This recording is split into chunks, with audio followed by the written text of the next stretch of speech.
Good morning, everyone. This is Terry Lee Live, and we are live on YouTube. And I have an amazing guest panel this morning.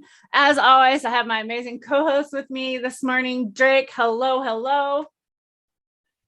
And we have a new panel guest this morning. We have Elka on our panel this morning. We're going to get to know who Elka is today. I'm super excited to have him on today. And also we have Red River Organics on here. I don't know if you can see him. He just muted his camera. I think he's getting coffee or so. Oh, there he is. There he is with that beautiful plant behind him. So, hey, I am ready to dab. And if you're tuning in live, please remember to keep it up on live chat, not top chat, so you won't miss the conversation. And please, right now, go down and hit that like bell for me, or like button, hit that thumbs up, and hit the bell so you get all these notifications, can join in live. And also, if you're not subscribed, please do so. So, hey, what are we dabbing on this morning? Let's start with that. I am going to be going in on, what did I grab here? Let's go in on this duct tape. This is an amazing wake up cultivar for me. And Drake, what are you going to be hitting on? I'm going to go in actually on some black garlic flower. I just charged up the old Mighty. It's got a little Mighty vape, the Volcano's little sibling. So I'm going to crush up some of that. And then I might even roll up a doobie and head outside and show off the garden a little bit. Fantastic. And Elka, I see you're puffing on some flower over there. What you got today? Yeah, this is pine bud. It's very piney. It's a black lights times 88 selection that I made. I went through a few seeds and found something that fit the bill. So I've been smoking on this for a while. It's a nice indica it's an Afghan cross. It's a bunch of Afghans crossed together. And what I like about it is I haven't burnt out on it yet. Usually, like Afghan heavy stuff, you burn out on it pretty fast. But this flower has been suiting us well for a while now. Got us through some hard times, as a matter of fact. So I love the flavor. It's very like old school piney stuff. We call the cutting Christmas morning, actually. Oh, nice. The way it makes you feel and all of that. So yeah, that's what I'm smoking. And I don't dab. I've never dabbed, actually. I don't have anything against it. You smoke how you want, but I've never done it. We'll get you I find a lot of people haven't dabbed before, so it's not really that common out there, just as cannabis gets legal throughout all our states, right? And throughout the rest of the world, a lot of people are new to that. So I can totally understand that. I've taught a lot of people how to dab, and I've given a lot of people their first dabs. It's kind of fun to do that. Keep in mind, if you do give someone their first dab or you are introducing someone to dabs, please keep that to a very small amount. I would never want to turn someone off on dabs. It's been such a healing thing for me. I would never want someone not to like having a dab. And sometimes giving someone that bad experience first time can really turn them off. So just a little bit of warning out there. Red River, did we ask you what you're puffing yet today? Oh, I've got a little. Oh, where'd I put it? Oh, hell, where'd it go? Oh, shit, he lost it. Oh, shit, I lost it again. No, I'm smoking a little of the ice cream cake, a little bit of the ice cream cake bubble hash, and a little bit of the Sunday Driver Sunset Sherb rosin that I've got left. Just got a little bit of that left from my last trip to Cali. So that's what I'm hitting today. Sounds amazing. Well, I asked Elka to join today because Elka's been hanging out in my chat and I would like to know who Elka is. So I thought it'd be fun to get to know more of you guys in chat. And I'm super happy you agreed to come on today. I really, like we were talking before you started the show, it's about you guys. It's about you guys listening here because this is what I do it for. You guys give me the drive to get out there and show you, and all the great comments you guys leave. You guys inspire me every day. Your guys' gardens look amazing too. I think Elka's going to give us a garden tour in a little bit. So kind of one of the first things I like to ask people is, when did you first experience cannabis? And do you know what you were smoking? How did it feel? Maybe describe that for somebody that's never even experienced it. Okay. My first experience was at the bus stop my freshman year. Some of the older kids a few days before that, they had smoked it, so I'd smelled it and stuff like that. And then one day they had gotten to know me enough and they just said, you want to hit this? So I was like, yeah, I gave it a shot. And that first time didn't get me high. It was just one hit and I didn't get high, but I felt cool. The older kids kind of took a shine to me. I listened to good music. I think that's how I got in with them is just they like, okay, this youngin's all right. So, and it was homegrown. It was something that they were growing in the back of the neighborhood. You know, eventually I like got in with them and learned about all that, toting water, you know, hauling the buckets for these older fellas. You know how you got to pay your dues somehow. So yeah, that was my first experience. And oh, that very first experience led to after school that day. We went to the little pool house thing. It was like a kind of a tree house pool house kind of deal. It was elevated. It wasn't really in a tree. But anyway, we were in this thing and I actually got high that time. I smoked a little bit more of it and actually got high. And the first time that I actually saw cannabis was my cousin. Like I grew up in between the country and the city where I am. So I was like spent time growing up in the country, spent time growing up in the city and back and forth. So and so because my sister had health issues where she had to be close to the hospital sometimes in the city. So anyway, first time I saw cannabis was in my older cousin. He had like a section of a Bible like cut out, like the best place to hide some weed, I guess. Nobody's opening that thing. So it's like he had a little section of the Bible cut out and had like some green stuff in there in a little baggie, and I didn't even know what it was. He opened it up and was acting like all weird about it, and you know, so and that was the first time I saw it, and he didn't smoke it with me that time. And eventually, like over time, as we grew older, that became a thing with us. And it's my uncle's dead now, but anyway, it was actually my uncle's weed that he was showing me that he'd stolen out of my uncle's patch. You know, so anyway. And the Bible. I love that story. My God, Yeah. I want to do that to the Book of Mormon now. That's it. Are you from Utah or something like that? I was born and raised Mormon, actually. Oh, okay. Here All in right. Washington was State. Interesting. I'd love to talk about that. My Talk family, about that with me sometime. my family is still all very religious. I could be the black sheep, you know what they say. Yeah. Well, I grew up around a lot of religious people too. My family really isn't, but I know what it's like when there's a lot of religious people around. So yeah, so those were my first experiences with cannabis, and I kind of grew up in a cannabis family, so it was accepted, and you know a lot of that for some reason religion and cannabis don't mesh very well, and it doesn't make any sense. It's never made sense to me, but it's just a thing, and we've got to deal with it. So you know it doesn't mesh to me. It doesn't mesh in the new world religions.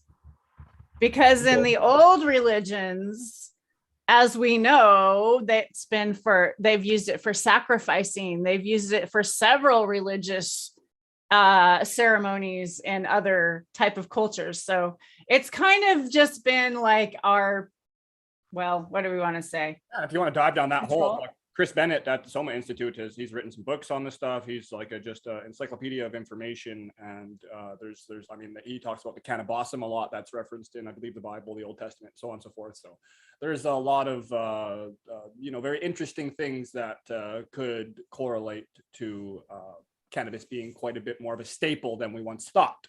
Oh, I'll yell at the mic, Tara. I'll yell at the mic. Don't you worry. I'm screaming at it. Okay. Elka was even having a hard time. Elka was having a hard time. Yeah, I gotta just watch. Yeah. Okay. I didn't want to interrupt the man. I could tell he was saying something interesting. So okay, I won't do that anymore. I'm sorry. No, do it every time. That's great. Then believe me, Tara will have you covered if you don't. All right. All right. So you want me to talk about me smoking weed as a kid a little bit more? Yeah, definitely. Yeah, go ahead. Continue. I know with some people that's taboo. They don't like. They get kind of weird. It's like, oh, you were smoking underage, and it's like, but that was life back then, you know. You know what? But it's honesty. Why are we covering up honesty? Like that's just the truth. That's the facts. If this is what the facts are, this is just the facts. It's like, why do we want to change the story to lie about our past? To that just no. Just go ahead. The truth is the truth. message is Yeah, never, come on here and tell a bunch of kids to go get stoned and stuff like that. But like myself, I was a very young start as well. Right? Well, not very young, but like 13 and younger-ish. And then you hear about a lot of these like Rastas and all of these children that are just raised on these farms that are very, very hand in hand with the product from a very young age. There's people that were talking about use from well under the age of 10. And then there's just all the others that are working hands-on in the field, in the rooms near where the hookahs and so on and so forth are being used. It's the different methods. And I mean, going back even further, we know that the highest concentration of endocannabinoids is in a mother's breast milk being passed down to the child so that they can develop properly and so on and so forth. So it's one of those things where we're at least not embarrassed of how we got here. And for a lot of us, it didn't matter what age we were.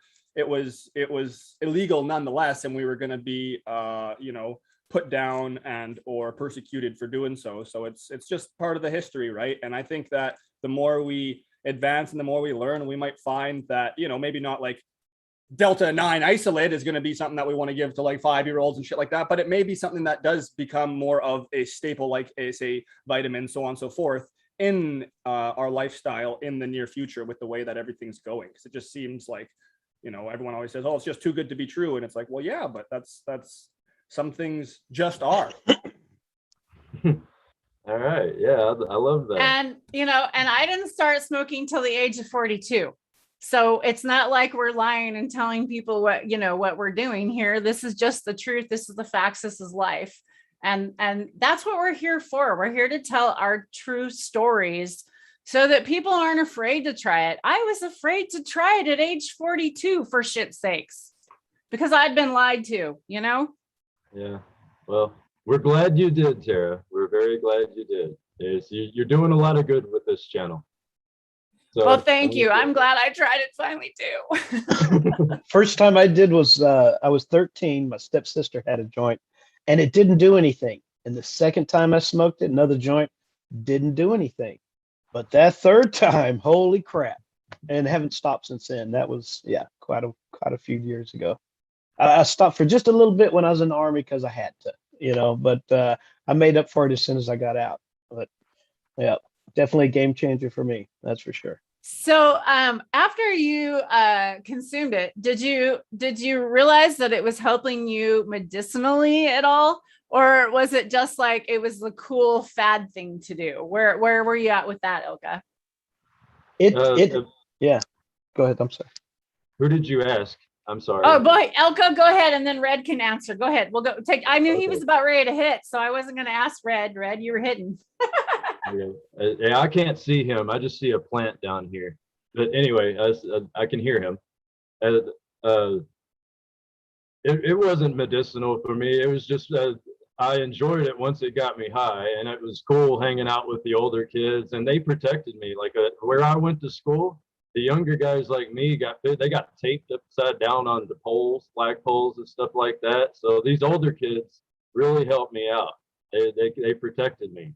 They tried to get me on the football teams and stuff like that with them and stuff. It was a really nice connection to make early on. So yeah, it was just being cool and enjoying it and partying, and just making good friends. And it's been like that ever since. It's like cool people like cool stuff, and weed is one of those cool things in life. So I started this was 14 when I first started smoking with these guys, and I grew my first plant at 16, and I got in a lot of trouble for that. Not because they were against the plant. Oh, I can see him now. Nice to meet you, Red. There you go. Sorry, I took it. So I have that other picture was my phone out in the garden. So I'm going to take that one off the video. So now you can see Red. I forgot because you're on your phone. Go ahead. Okay. So it wasn't anything medicinal, like I said. I started at 14, started smoking then, and I grew my first plant at 16. And I was a fish guy. I was into aquariums when I was a kid. All right, and I had a nice little business doing that when I was younger too. I would sell cichlids to the stores, to the pet stores. I did yellow cichlids. I had a really cool teacher that got me into fish and stuff like that. So I had a tank that I had to empty, and I had all of this river clay in the bottom with all this fish shit in it. and I had just like heard about hydroponic plants on like something on TV, and I could grow a plant in that fish tank because it had a light on it already, and I didn't know anything about airflow or any of that. But my first plants were seeds from stuff that we were smoking that we were getting from the eastern part of the state. That was it was amazing. Like these first plants in this little fish tank, like they only got like a foot tall, and I looked into it enough to know that in order to get them to flower, I had to do the 12-12 with the lights. So I got to know a little time, got myself a little timer and how to work that and everything. But I got in a lot of trouble for that because a young whippersnapper like me doing something like that could bring heat onto other people that may be doing a little bit more, you know what I mean? So I got a lesson at 16 of like how you got to be careful, you know? So it's anyway. Yeah, you got the rundown. You got the warning in a sense. Yeah, you know, yeah. but It's just young and dumb, you know, you do stupid shit when you're a teenager. So eating out our and neighborhood, damn it's it. funny. When you're a teenager, I do stupid shit now. What are you talking about? Yeah, exactly. Look at my garden. Dude, I didn't learn about the light flip cycle till I was in my 20s, and I was like, why isn't these things making buds? You know, it was like, Hey, don't worry. It was like Fulton Ponics talking about going to doing a consult in a really, really big facility.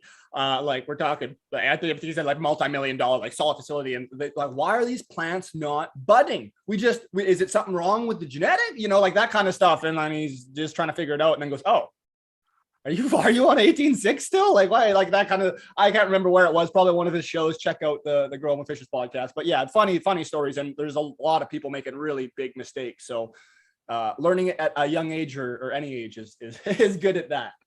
Yeah, I had a background in it. From where I'm from, I like grew up around plants and all of that. It's like my aunts had me out there helping them in their gardens, like digging up and moving bulbs around and stuff like that, planting mums in the fall. And so I had my hands dirty at a young age, learned about worms and all of that. As I later on, I educated myself more on worms, like got Mrs. Applehoff's book, Worms Eat Your Garbage, or I can't remember the exact title for it, but it's a beautiful book. And I usually read entire books, but that one is just, you can just pick through it. It's a very simple. I recommend that to anybody. It's like worms have been growing plants for much longer than humans have ever been interested in growing plants. So they know what they're doing. They know exactly what plants need. And she explains that really well in the book. So I was always into bugs and worms and stuff like that. As I've been in nature so much that I don't get poison ivy anymore. It doesn't even affect me. Like over time, you develop an immunity to poison ivy. I've been in the woods so much that I don't get it. If I do get it, it's in like really like in between my fingers or something like that, and really like sensitive skin areas, you know. But I've had so much of it as a kid that I just don't get it as an adult anymore. I can rip it out barehanded now. So That's crazy. I hope to get that like stinging nettle. I'd like to be that non-sensitive to stinging nettle. That stuff kills me. I'm curious to hear Red's answer to that question. Yes, let's hear Red's answer. Go ahead, Red. You're muted. I'm sorry, to the poison ivy? No. The question that she was asking earlier about your first experiences. Oh, growing or I smoking? think that was it. Smoking? No, smoking? it was the second question. It was Squirrel. oh, We're did all you smoking did you notice it was medicinal, or did you Oh, notice yes. yes. That So one. I was Okay, like, God, sorry. how did I put that? I've got about a 20-second, memory tape up here. So if it's past that, you got to repeat. No, the first time. Okay, so it didn't happen. Nothing happened the first couple times, and then it kicked in. But I noticed that because I always had like a lot of anxiety, like social anxiety, and it just went away. It just melted, and that I noticed that like right away, and I was like, oh man, I love this. Plus, it was like I liked the a lot of the musicians and the people that were playing music and into music just kind of went with that, and we just naturally hung out and stuff. So it just kind of went hand in hand with with it, it relaxed me, and you know, made it to where I could actually focus on a conversation in a group of people with one person. Before then, it just like it all kind of blended together. I guess that's ADD or something like that. But it definitely right off the bat, I went, oh man, this makes it easier to friggin' concentrate, and I could focus, really focus on things. But that was the medicinal thing I noticed right away. I mean, just right away. Yeah, it was awesome. That's But cool. I love it. and then we tried, you know, me and my cousin always like, yeah, we wanted to grow weed and we'd try, man, but we had no clue what the fuck we were doing. I mean, no clue at all, you know, and but we could never get it to bud, and we, you know, because we, you know, always like we ended up smoking the leaves. And are you high? I think I'm high. Are you high? Yeah, I think I'm high. You know, like a bunch of that stuff. And but then, you know, not until like years later, I was in my 20s that I ran into people who actually grew. And like, oh, well, you got to turn the light off for 12 hours. That's what does it. Okay. And I mean, from then on, it was on like Donkey Kong, man. You know, I was like, and now my cousin, he works at a, you know, he works at a farm, and 500-acre farm. They just got their license and they're just starting to roll. And, you know, and I'm doing what I do, traveling around, washing, making hash for people. And it's just really cool because we started, it's like we knew way back then what we wanted to do, you know, and it was just like, as soon as we were exposed to it, that was it, you know. So it's been an awesome journey, that's for sure. And now I'm making killer hash and he's growing killer weed. And that's a good deal. Look how far you've all come. Full circle. Yeah. Full circle. So, okay, let's see. What do you want to go do your garden? Do you want to go tour your garden? Do you want to go Yeah, show let's everybody do your that. garden while we're doing that? We'll start on that. Get to go See how see this works. what are you what plant are you most excited for this year? I'm always it's going to be a weird one for you, but it's not a pot plant.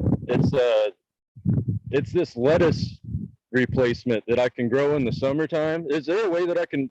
How do I flip my phone around to the other side? Okay, what I'm gonna do is I'm gonna spotlight you, and then you'll be able to see your phone. And then when you touch the screen, up in the top left corner should be a little flip arrow. Do you see that? A little, yeah, some sort of little Just cap. tap on it. Yeah, you kind of got to tap the screen so that it'll show up. There we go. There you go. Oh, I think go I hit back. one too many times. Double tap, not a zombie. There you Yeah. go. Got it. Okay. There we go. I am always excited about this stuff because Okay, well, I definitely want to know, what is it? okay, this is called tetragonioids. Its common name is New Zealand spinach, and it tastes just like a romaine lettuce, and it has sort of a texture of spinach, but not really. It's just a great lettuce replacement that you can grow in the heat. And it's about to, here, I'll show you some of the flowers. It's going into flower, and it produces these seeds, like little bitty flowers, but the seeds are huge. And it actually has like 4 or 5 seeds, probably 4 because of the name Tetragonia, but it's got multiple seeds in this little seed pouch kind of thing. It's really hard, and it looks like an arrowhead. They're really strange seeds. But this plant, like I said, the common name is New Zealand spinach. And like if you like BLTs, that's why I love this stuff so much. Yes, I do. And I need a lettuce to grow in the summer. I love it. I'm so glad you showed me this. I'm going to get some. Yeah, this is one of my favorite plants ever because it changed my life once I started growing it. And I have a huge patch of it this year, and I'm hoping that it goes to seed because it supposedly self-sows if you have enough of it around. So I planted like a quarter of my garden with it this year. Am I moving my camera too fast, Drake? You're good. The wind's coming in just a little bit, but I think you're still good. We can hear you. Yeah, it's looking good. I am so excited. That is a huge patch. That is just awesome. Yeah, I've been picking on it all summer long. It's like, you know how hard it is to grow lettuce in the heat, and you could have to buy lettuce through your BLTs in the summertime. You got all these tomatoes, and you know and like I said, salad. They're great. It's a great salad green. Like I said, it just tastes like a normal lettuce. And I make a salad just out of these 2 ingredients, and it's delicious. Like these are nasturtiums. And the leaves on this, I think. Oh yeah. Is that spider web all over the camera too? No, we only see the leaves of them, but I've just got some that are just flowering now, and they're so pretty. Yeah, I love the taste of the leaves. The flower taste is a little too strong for me. But I love the leaves in a salad. Just a few of those in with that tetragonia, and yeah, you're good. So what else do I want to show you?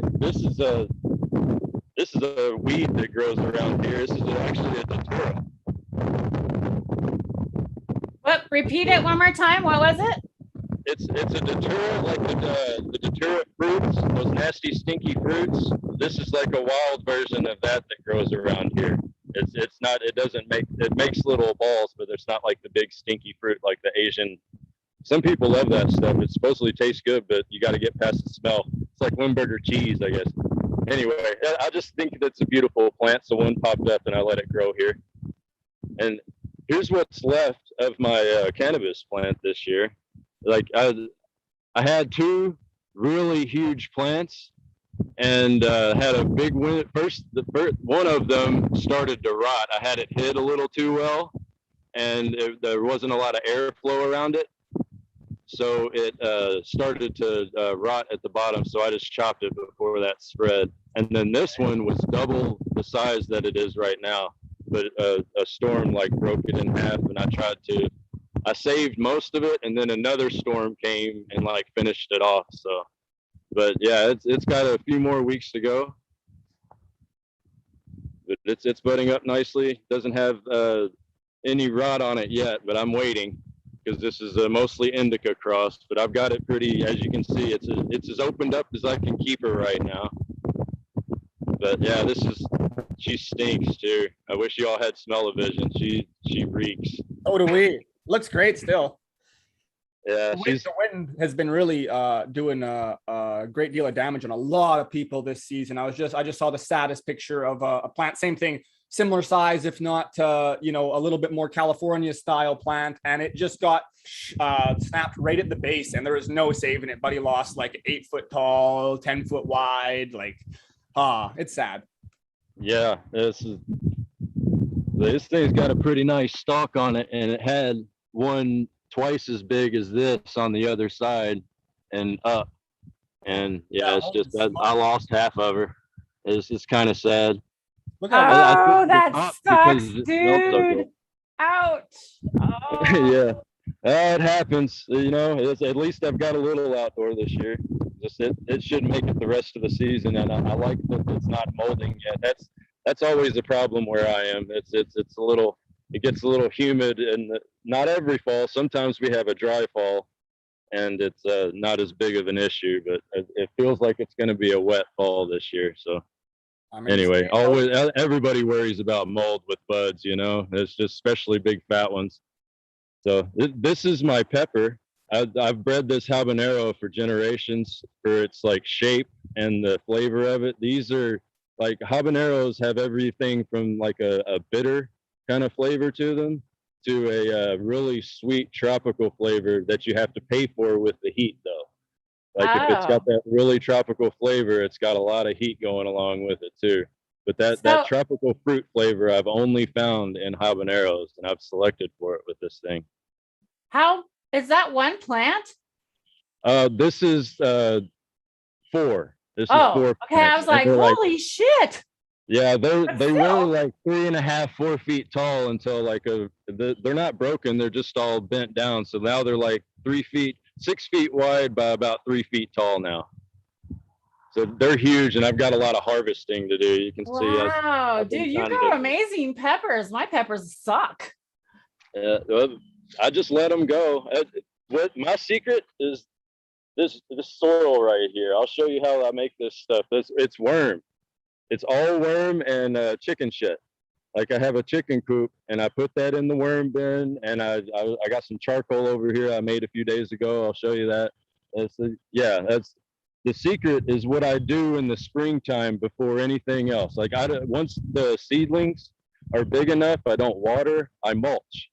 I use grass mulch, all of my grass clippings and all of that from my just living life, you know. I try to use everything that I can. This is where I'm going to be planting my fall stuff. I just amended this. This is the stuff right here. Let me get out of the way. This is all chicken litter, and it didn't smell, still doesn't smell. It had absolutely no smell at all. I was like, I had to be on my knees for a certain part of it, like digging out a corner. And even when I was down on it with my face close to it, I couldn't even smell this stuff. But this is like a year's worth of the bottom of my little chicken coop, and they do a nice job. And I just, since this stuff was so wonderful, I just throw it straight in the garden this time instead of running it through the worm bin first. So I'm gonna mix all of this stuff together. I've got a lot of eggs. I had some eggs right on me, so I smashed those into the garden too, because there's a lot of nutrients in those eggs and the amino acids and all of that stuff. So it's good for all of your biology.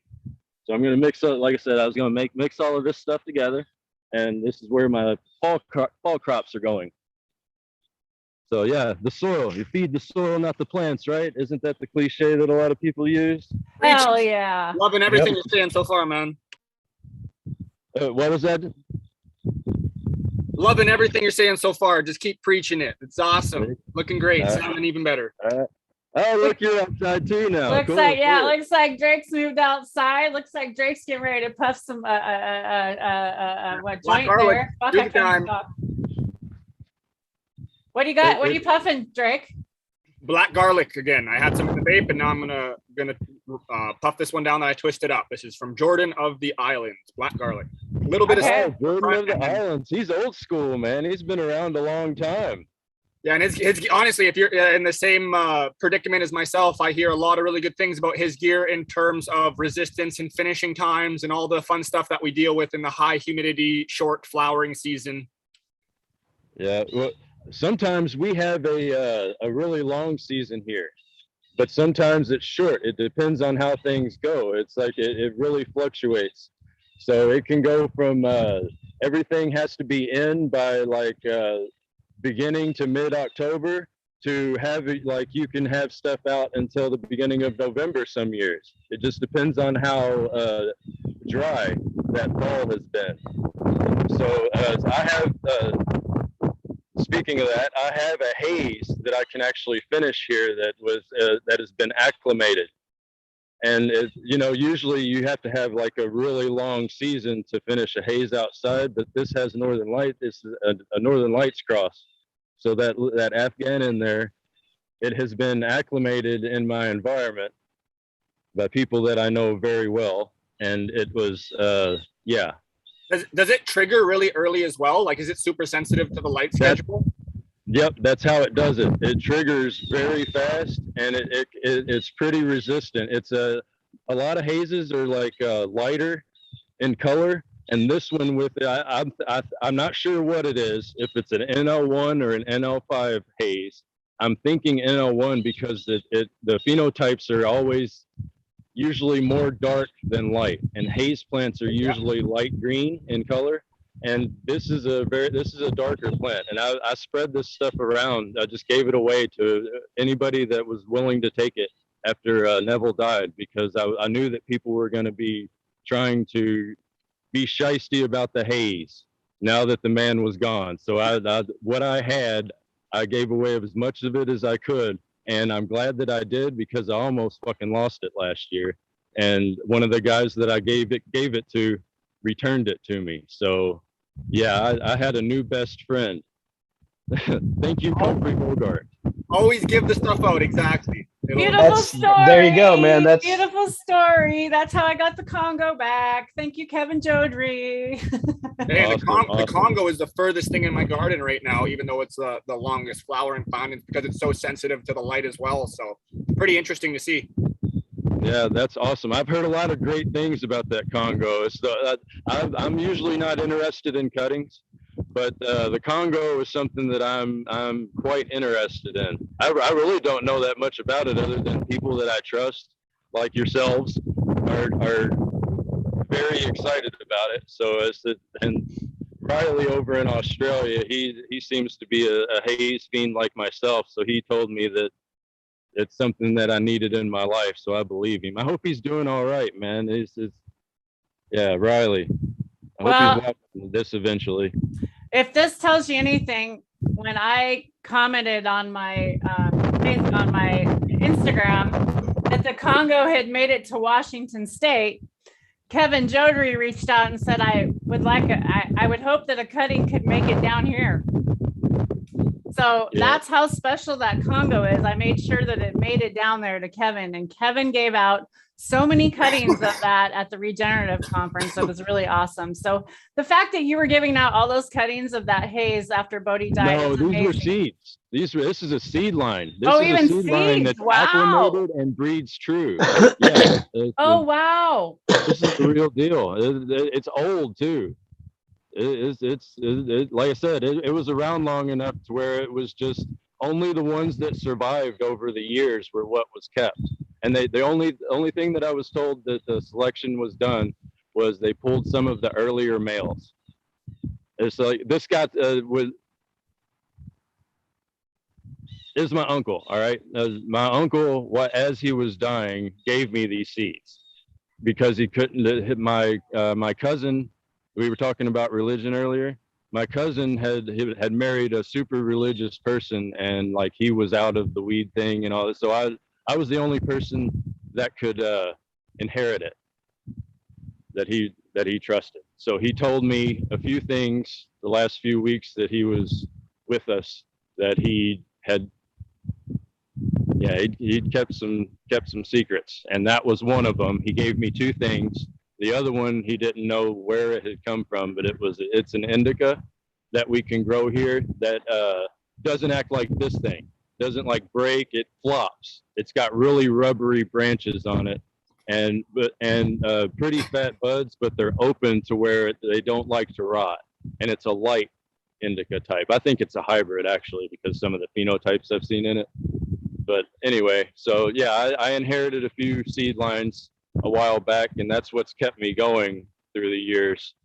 So yeah, that NL haze seed line, like I said, haze being acclimated to where it can grow in a more temperate environment and not tropical is very valuable. So that's why I gave that shit away to everybody that was willing to take it. Like I said, that's just passing down that legacy, man. I mean, yeah. he gave it to you, and you're making sure it's going to be around, and what he crafted, other people are going to benefit from. That's friggin' awesome. That's what it's about. Yeah, we've lost so much over the years, and I know enough about the history because of that guy and other people's like him. He also gave me a bunch of high times too. I've got a bunch of really old high times that the man gave me too. It's like I inherited some really nice stuff. I didn't get the boat and the house and all of that stuff. I got the genetics and the knowledge. So speaking of heirlooms, this is also acclimated. This is started off as a yellow pear tomato, and these aren't looking their best, but I've got a ton of them. This thing is very prolific. But that thing bred itself in a field here. This guy planted these a decade or so ago or more. He didn't even remember when he gave them to me. But they just they've grown in the same spot and planted themselves for years. And this plant is huge. It's only like 2 or 3 vines, and they're like, you can see it's like running out into the yard. But it like I was saying about acclimation, it acclimated itself here too. So if anybody's at 38 latitude, I've got some genetics for you. So I'd like to bring up that point, Elka. I love that you're talking about this right now and how it acclimated, and not only that it's possible to go ahead and breed your own things in your own soil, and the fact that you don't need to do crop rotation. That crop rotation thing is so bullshit from the 70s and 80s that the big ag put on the people because they were ruining all the fields because of all the herbicides and fungicides they put on there. They do kill the basically the soil because they're killing all the microorganisms in there with all that stuff. So they're having to do crop rotation, whereas you're feeding the soil right there. There's your worm bin. Let's show that off. Here we go. Your compost. Yeah. I built this because I'm getting a little older and I don't like flipping compost piles. I've done that for years. And then I watched it was on the KISS podcast with Clackamas Coot, and he didn't tell you to build something quite like this, but it was in a one of those fabric pots, just making a long-term worm bin is basically what he was telling you to do. And I kind of rolled with that idea and and wondered if I could build something that could overwinter and the worms would make it and come back the next year and keep things turning for me so I don't have to turn the compost. And it has worked. I have a huge pile of rocks in the bottom of this, and I have these rock walls so that it retains heat in the wintertime, and the worms just go down to the bottom and they do their thing through the winter, and then you can see that the pile drops with snow on it in the wintertime. So they're constantly working all year round, and what they're doing, I've emptied it twice, and I just emptied it this year, and I did it a little better because I was more cautious about where I was putting things, spreading things out a little more instead of like having a pocket of like say some clay, and then something else like a bunch of organic matter in another spot. So I was trying to spread it out more, and I had better results. So this last year when I built that garden over there, I dumped all the previous bin and rebuilt it. And it was what they made was topsoil. I knew everything that I had put in there. And essentially it's like they did exactly what they do in the ground next to me, is that they were just bringing all of those minerals and all that richness up to the top layer and building all of this nice, beautiful black topsoil.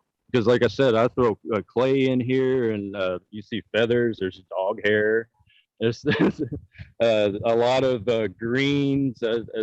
I don't put much grass clippings because I use my grass clippings as mulch, so it doesn't. But I got enough weeds and stuff around here to toss in there, so it's really just yard waste. I don't put kitchen waste in here because that goes to the chickens, and then the chickens, their litter comes in here, or their straw or whatever it is that I'm doing at the time. The babies, like you get some really rich chicken straw when you've got a brooder going. I know that Tara and Drake are poultry people, so you know about brooders and stuff like that, and how they get a little ripe, they get a little rich.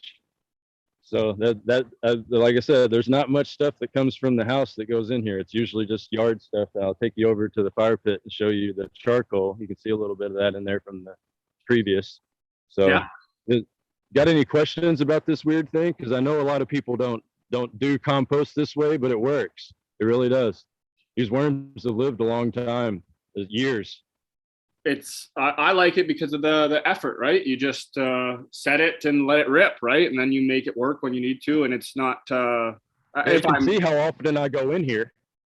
Yeah, exactly, right. You're not out there with thermometers, and I'm not knocking one way or the other, but just as far as if you're a busy individual and you don't have time to be adding in too much extra preparations, this is an easy way to end up with the same result and just take a bit more time to get there. Yeah. Time. Very well said. You're absolutely right. And I like the fact that you talk about for the heat and the thermal. Now putting the rocks in there and having the bricks in there, that holds a lot of like geothermal mass. It's like a heat sink.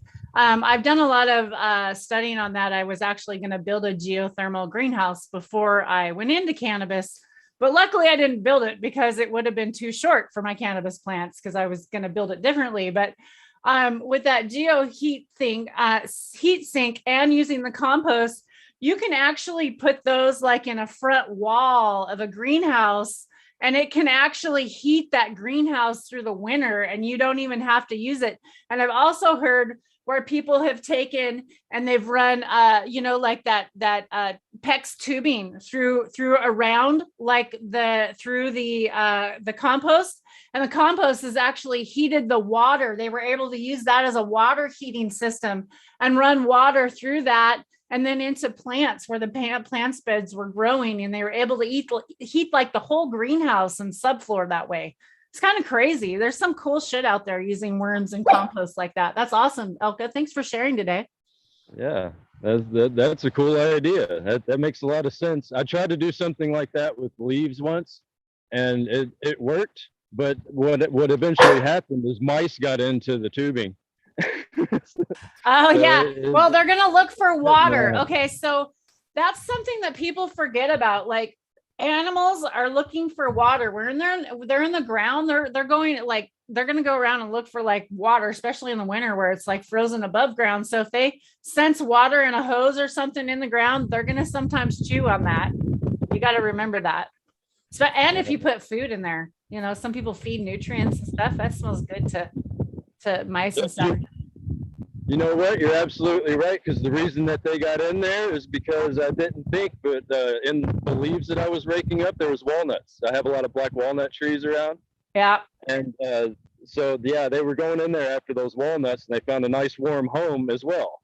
You know, because it was warm. It was actually working. I was heating my house with it. It was a nice little setup, but it only lasted for 2 years till the mice found it. So this is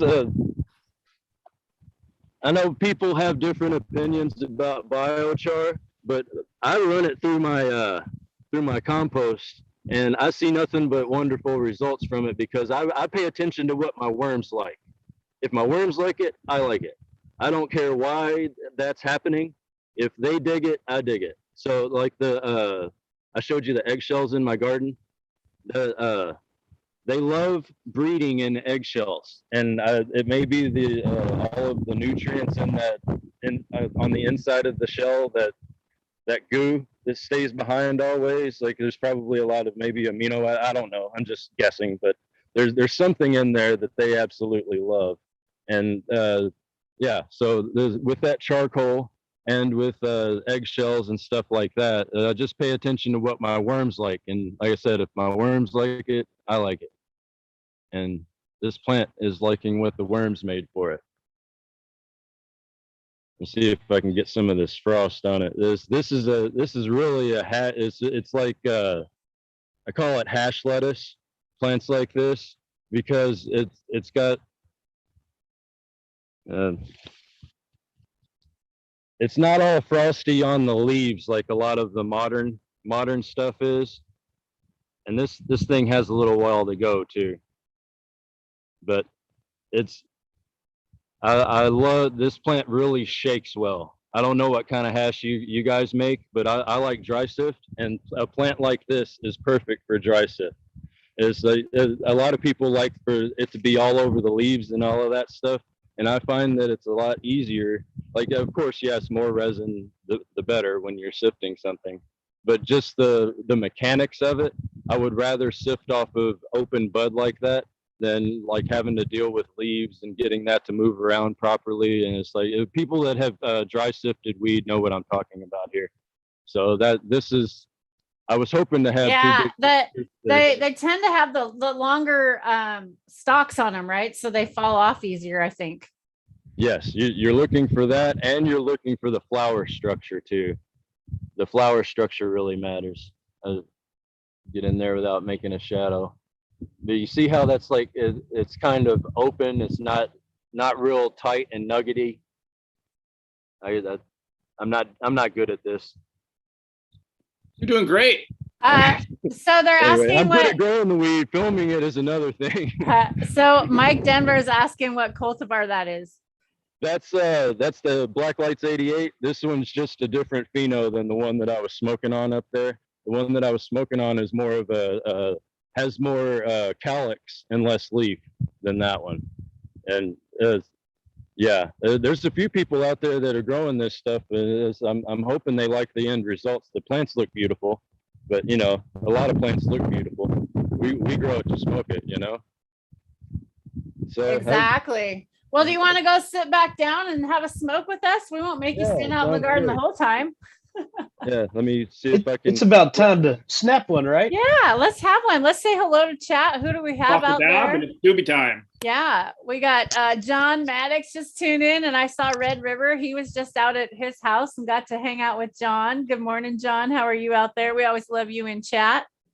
Man, I gotta say, John's plants looked amazing, and I mean, it's a testament to well water and natural soil. You know, I mean, they are just beast mode.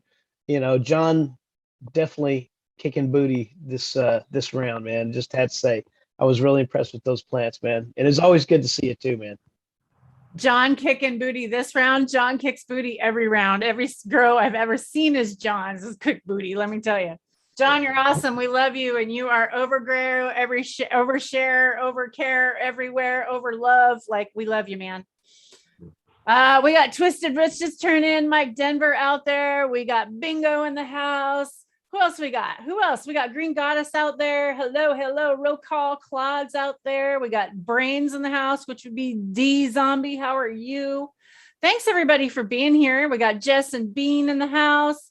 Magma Seeds earlier. Good gosh, love you guys. Thanks for tuning in today. And it is time to dab. I am going to hit, I want some cold cure. I'm going to hit some, this cold cure. That is what the cold cure looks like right there. And I think it's, which one am I grabbing? I don't even know which one I'm grabbing. K S'mores. We're going on K S'mores. What are you guys going in on? I'm gonna finish this bowl I was smoking on earlier. Let me see that pipe. That's the cute. Is it a glass pipe? Yes, it's a little old glass piece. I've had this thing. I haven't dropped this one. There's been a lot in between. It's the survivor. This is the survivor. I'm knocking on wood for you. I say as soon as I say that shit. I'm gonna drop it on camera. That's what Nick was saying earlier about that grower that he knew of. I feel that way about Mike Denver. Mike Denver grows some beautiful, beautiful plants. He really makes people's stuff shine, and I'm honored that he wanted to try some of my seeds. So it's a beautiful thing. I've given away so many seeds. I wish that more people grew them. You know, I don't think they realize what they've got. They don't know. I can see why they don't know me. I'm not one of these big names out there. But I've got the real deal. The seeds prove it. You know, and that's so true. It's like some of these guys, just because they're like well known in the industry and they're like pollen chucking, people are thinking that, oh, they know what they're doing, and they've got all the really good stuff out there, and it's all this hype. And then there's this guy, Joe Blow, down the street that got something, and it's probably pretty amazing. He's kept it for years. I would have to tend to believe, after me traveling around to all these conferences, I'm going to start to ask a little bit deeper questions of like, who are you? How long you been actually breeding? Like, what are you known for? Like, who are you getting your information from? What are some of the breeders that you look up to? When you ask those type of questions, you learn a lot about people. Like, wow, it's really surprising. Isn't it, Elka? How do you stress test? What do you do? Like, there's a lot of stuff. Got me all agitated because it shouldn't have to be that way. It really should not have to be that way. I said, you saw me physically have a reaction to that. It's a problem. It really is. And I've done so much research. It's like I was an old forum lurker, and it's like I joined them, but I didn't post on them. Like I read a lot of IC Mag, and there's a ton of history and there's a ton of bullshit on there too. And you kind of develop your bullshit nose. It was some of the stuff that you're reading out there, and then now you're seeing on Instagram. There was a conversation, I can't remember where exactly this was, but they were talking about polishing turds, and that's like an art form on Instagram. That was a lot of fun. And it's been like that a while. There's a lot of, because this stuff has been kind of subterranean, let's say, that it allows shysters to come in and make claims and be assholes, and that's why, like, as soon as I heard that Neville died, I was like, okay, I've got some haze to give away, because I know I've got the haze, not the actual like pure haze, but haze crosses that people can actually grow. And it's like I the pure haze actually intimidates me, and I'm pretty good at growing those sativa type plants. But the pure haze, like I've seen phenotypes in what I have, what I think is the purer stuff, and as you talk about selection processes, is going through that ropey stuff and finding the real old gem Colombian that everybody's looking for. You know, it's like I would rather like kind of be a few steps ahead by somebody else like Sam or Neville or something, get something that is proven, that has that something that can actually like make it growable for you. And that's a big problem, because if you can't I love it. Oh my it? God. I love that you're talking about this, because in this Discord that I've been hanging out with, Lemon Hoko, there's a whole bunch of breeders over there. And every time we have this conversation, whenever you put two plants together, you can't get anything better than what they already have in them. Like, right? You know, and people forget that. Like, they think they're going to get some totally new thing, and it's not necessarily. Well, you can. It's not totally new, but it's going to be new to you in the F2 generation. You might get something that's different in that F2 generation, because you just never know what's going to pop out of there. You don't know what great grandma had going on, you know, or grandpa for that matter. So with the F2s, you never know. But I see what you're saying. What you're saying there is like there's only so much genetic potential.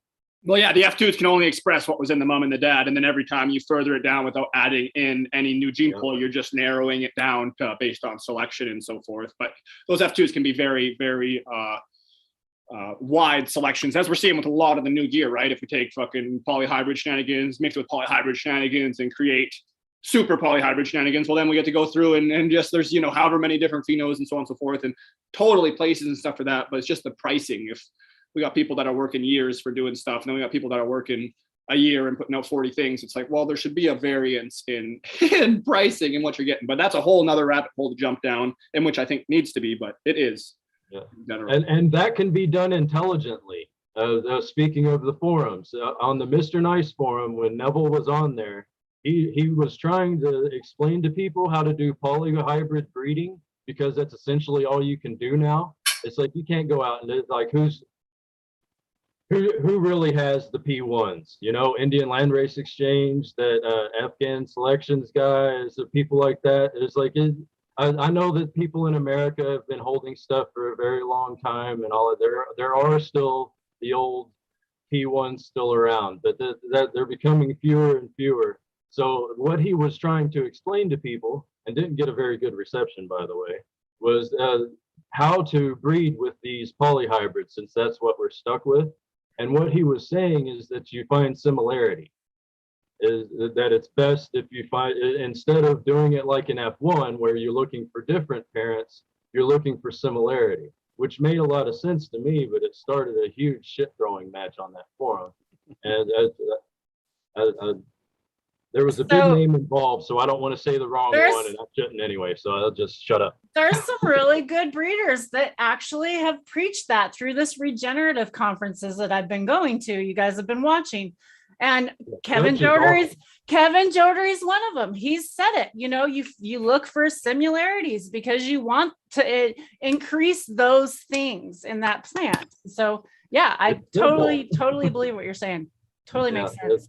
I was shocked that it started such an argument. It really didn't make much, because what you were just saying, it makes sense.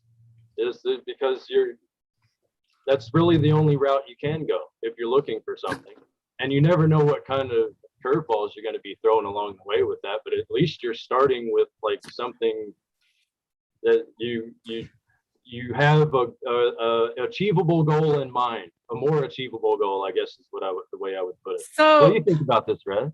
Talking about all this, though, I got a question, because I like this breeding talk, because I've been hanging out with a lot of breeders lately, and there's one breeder in particular that's been talking a lot about feminized seeds, and it makes sense if you're going to be breeding, if you're talking about hybrid breeding, and maybe this may be crossing it back to itself and doing these feminized seeds. I used to think that feminized seeds were really bad. It was some messed up, funked up genetic that you could get all these weird ass Hermes and da da da da.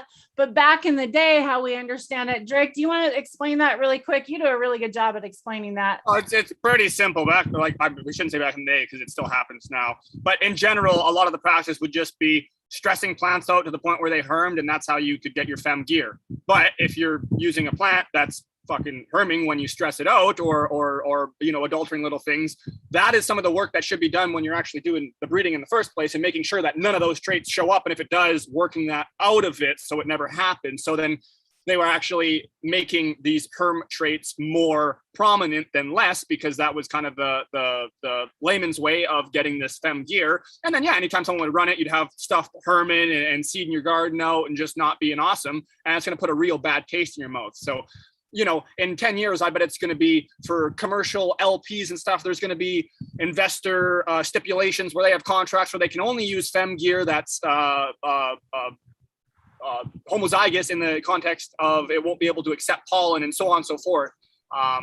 And now we have things where we can force the plants to show the opposite sex in a way where it wouldn't naturally do it based off genetic stressors. These plants can do this naturally. They actually want to do it naturally. In the wild, the plants will tend to try and herm because they want to save themselves. They want to reseed and live every year. So it's actually us making them not herm by working that out. So then by using a colloidal silver, an STS or something like that, that can now make a female plant show male flowers or a male plant show female flowers, we're not like GMOing and making some process that never happens in nature happen. So that was another thing. A lot of people didn't want feminized gear because we're manipulating it and it's not natural. Well, kind of is natural, but we're just making it work to our favor, because if we do it naturally, well, then that's going to be in all of our gear, as opposed to working that out and then forcing it to do something that it would naturally do anyways. So there's my short story made long, based on why a lot of the fem gear would be no good back in the day. And maybe it does have a fair amount of value now. Just depends on what you're trying to do, right? You got a 4 plant count in Canada here. You probably can't be messing with regulars if you don't really know what you're doing. It's one of your first grows. You just need some medicine because you can't afford it.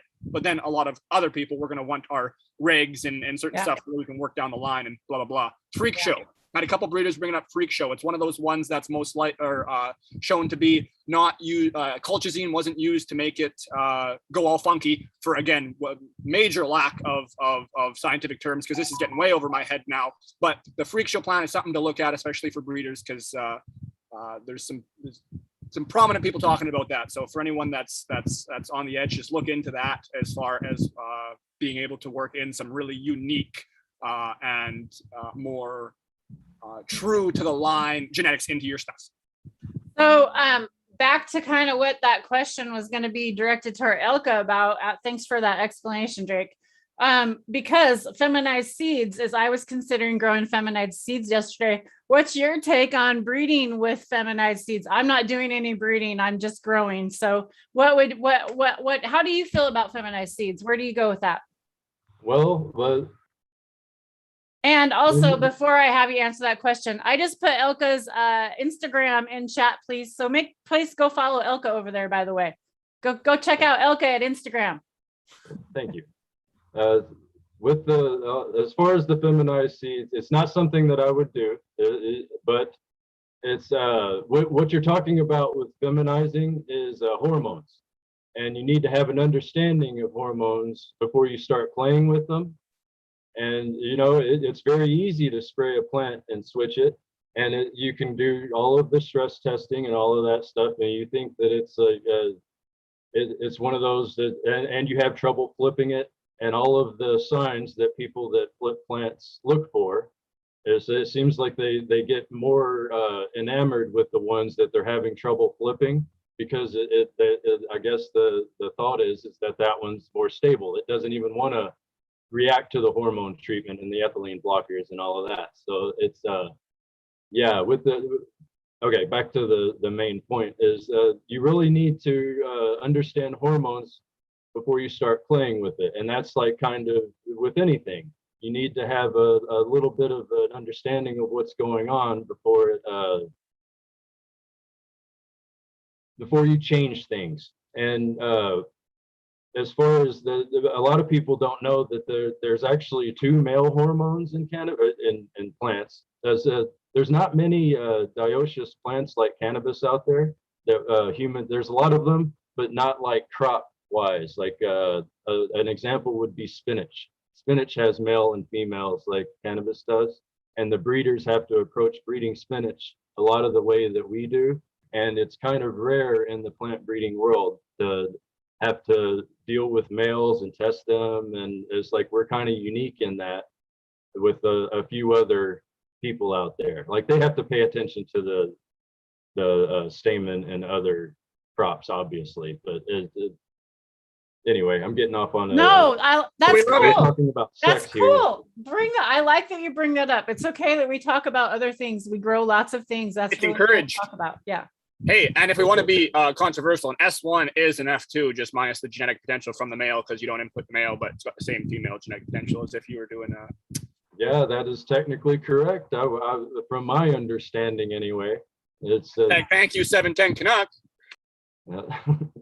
So back to the hormones, because this is something that I'm passionate about. It's like Seeds Here Now used to have a forum, and I wish they still did, and all of this stuff was still up. But I really believed in it, and I posted a lot of stuff about hormones on there, and especially I even but the wife and I transcripted parts of the marijuana botany from Rob Clark, where he's explaining this in a more scientific way instead of my stoner ass is like this hormone does this and this hormone does that. But I have a fairly good understanding from that book and other things looking into it further. And there's two female hormones, and when you hear these, it's going to make sense. And there's two male hormones, and people are familiar with ethylene and gibberellin. Ethylene would be the female hormone, and gibberellin is the male hormone that most people are familiar with. There's also two others, cytokinin. I don't know how to pronounce that, but there's cytokinin or kinin, and then there's also auxins. And auxins, let people know about those because they're basically what helps make it possible for you to root cuttings from the tips of the leaves, because the auxins are concentrated in the tips of the leaves, and it promotes growth. And so anybody that has had a male in their garden, usually you have these big lanky males in there, and that's from all of the auxin. So that tells you that auxin is the other male hormone in cannabis and other plants. Like I learned a lot of this from the spinach people because they pay attention to this because of bolting. Like they have a really problem. Spinach is a lot like lettuce in that once it gets hot, it bolts out on you. And so they've been trying for years to knock the bolt time back on spinach, like cilantro. And cilantro is another one that they work on with these hormones with, trying to select for that. I brought this up yesterday in that Sentinel talk that I did. It's like he was talking about the hormones in the bugs and all of that. So anyway, so back to the plants.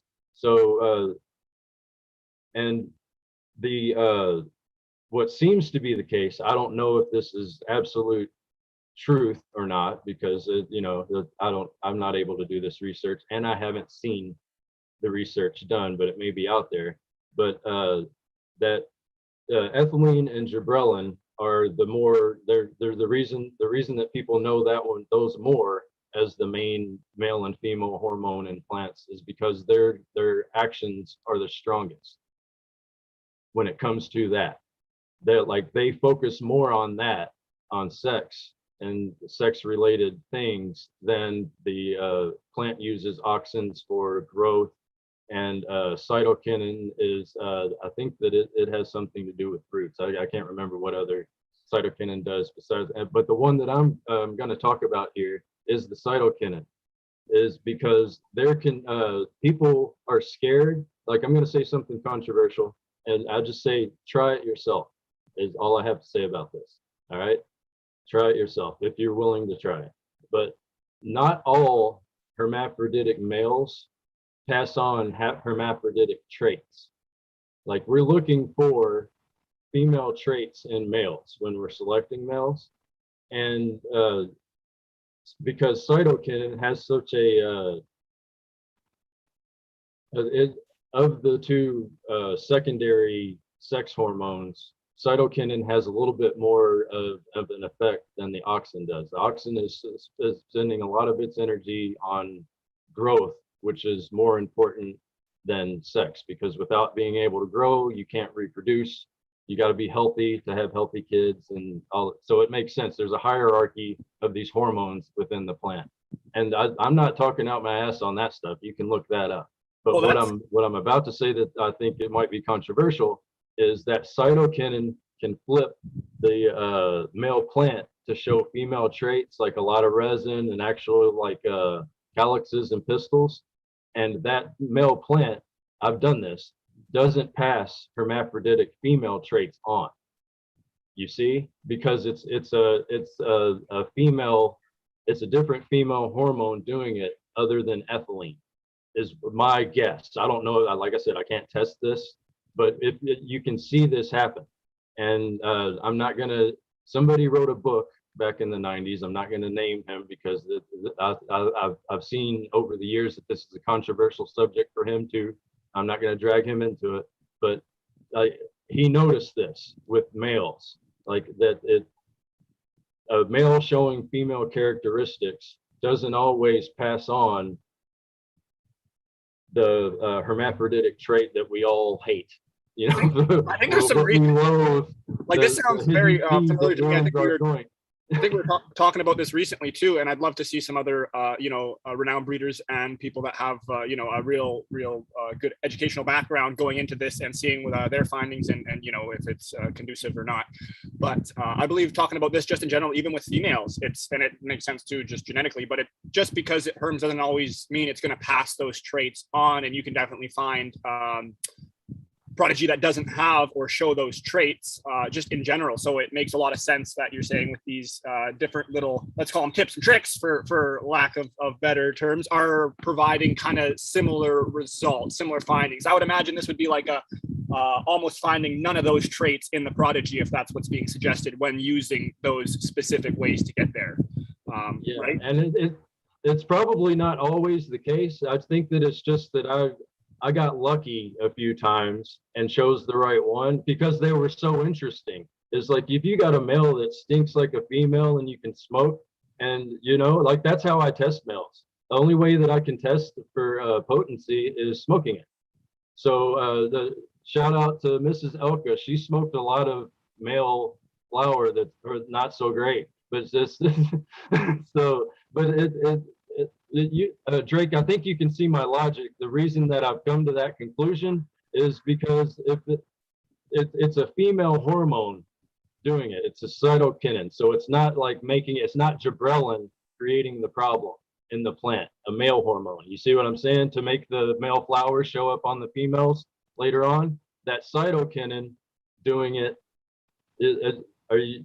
Oh yeah, I'm with you. I shouldn't say totally because it's over my head for sure, but I'm definitely with you and get what you're saying. I'm really interested to see more come from this because that's very very interesting.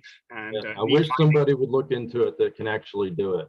I'm just some stoner ideas. You start thinking about you see so many plants and it's like, why is that happening? And I've always been curious, so I will look at something like that. It's like, why not like take a look at a female or a male that looks like a female? Like it's hard to tell what it is, but how it started off, and that I wasn't triggering it with anything. It just once it got to a certain point, it did it, just like a normal. Anyway, I'll shut up about that because it's all just okay. So I don't know enough about all this stuff to really like say anything scientific on this. Our friend 710 chimes in a lot about that.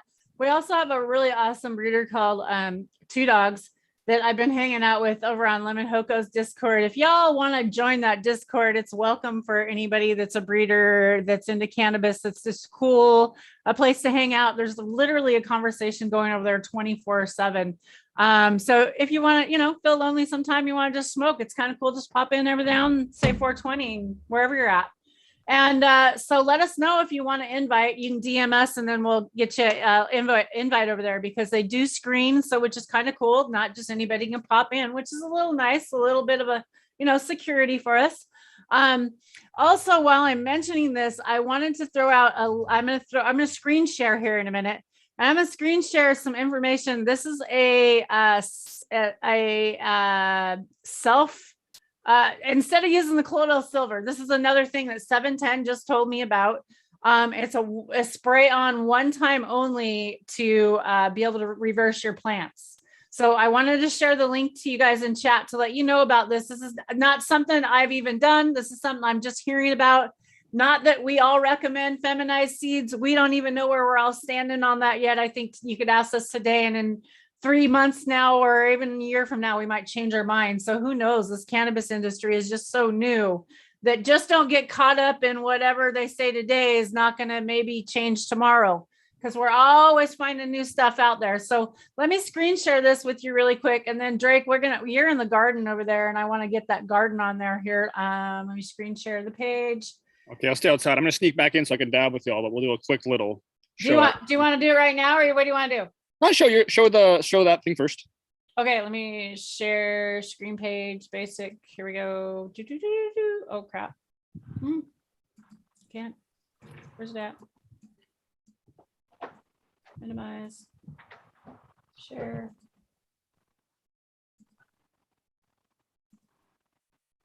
There we go. Share. It's called, here it is. It's called Elite X Elite. And it's like a spray on one-time application to be able to reverse and feminize your plant. So, and it's also on Amazon. I just wanted to show you guys. I'm thinking about trying it this winter. Maybe I should try it, feminize some of my own seeds. Why not start your own seed collection for yourself? You never know what's going to happen in the future. So I just wanted to show that out there for y'all. I just found out about that information, and I like to pass that information on to y'all. So I'm going to copy that and put that in the chat. And now I'm going to screen share Drake here, and he's out in his garden. Are you ready? Okay. Okay. Now I can't screen share. Here we go. Screen share. Spotlight. There we go. There we go. Now we did everything. We'll see how it goes.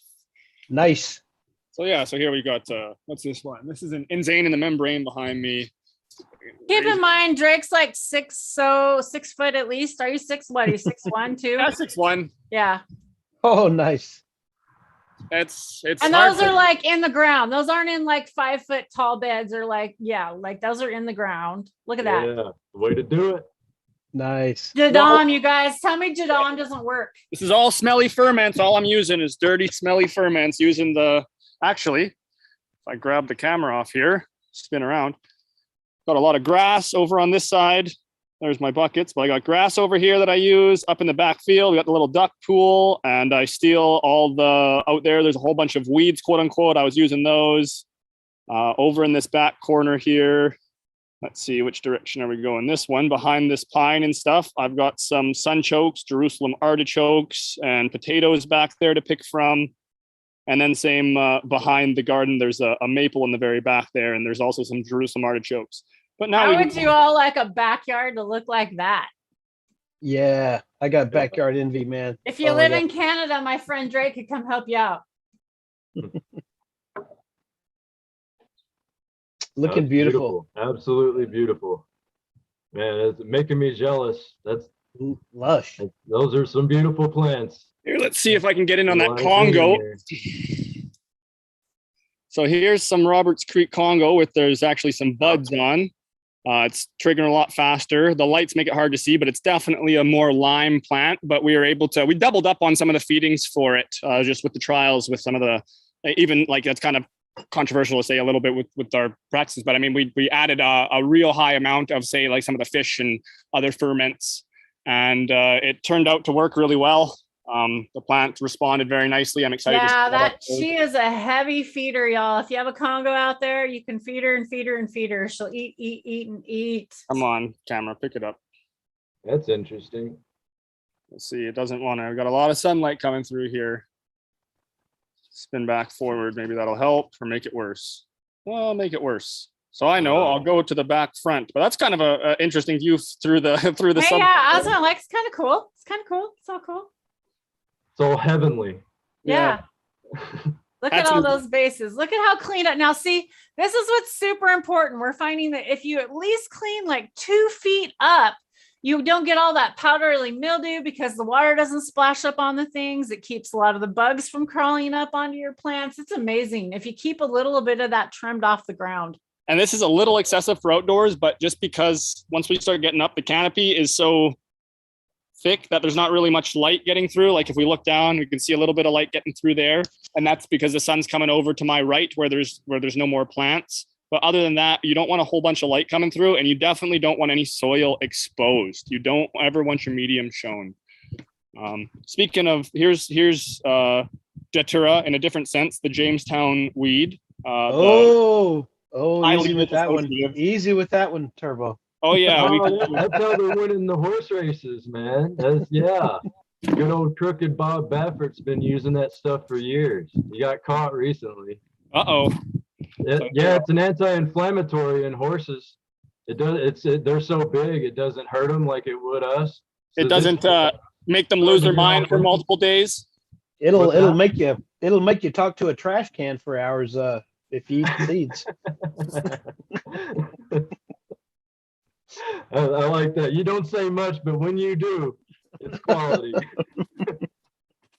I know, right? Look at so there's the Congo right in the center, the little short one, man, that little baby right there. Really bushed out, which I thought it was just going to be the tallest, lankiest plant, but some of the other ones took off. And I mean, the garden's not too huge. It's crazy here for Canada for the most part, and especially in like the Okanagan where we have, short and wet and not ideal situations for it. But these poles, like all the wood ones, I believe are 10 feet. They might be 9.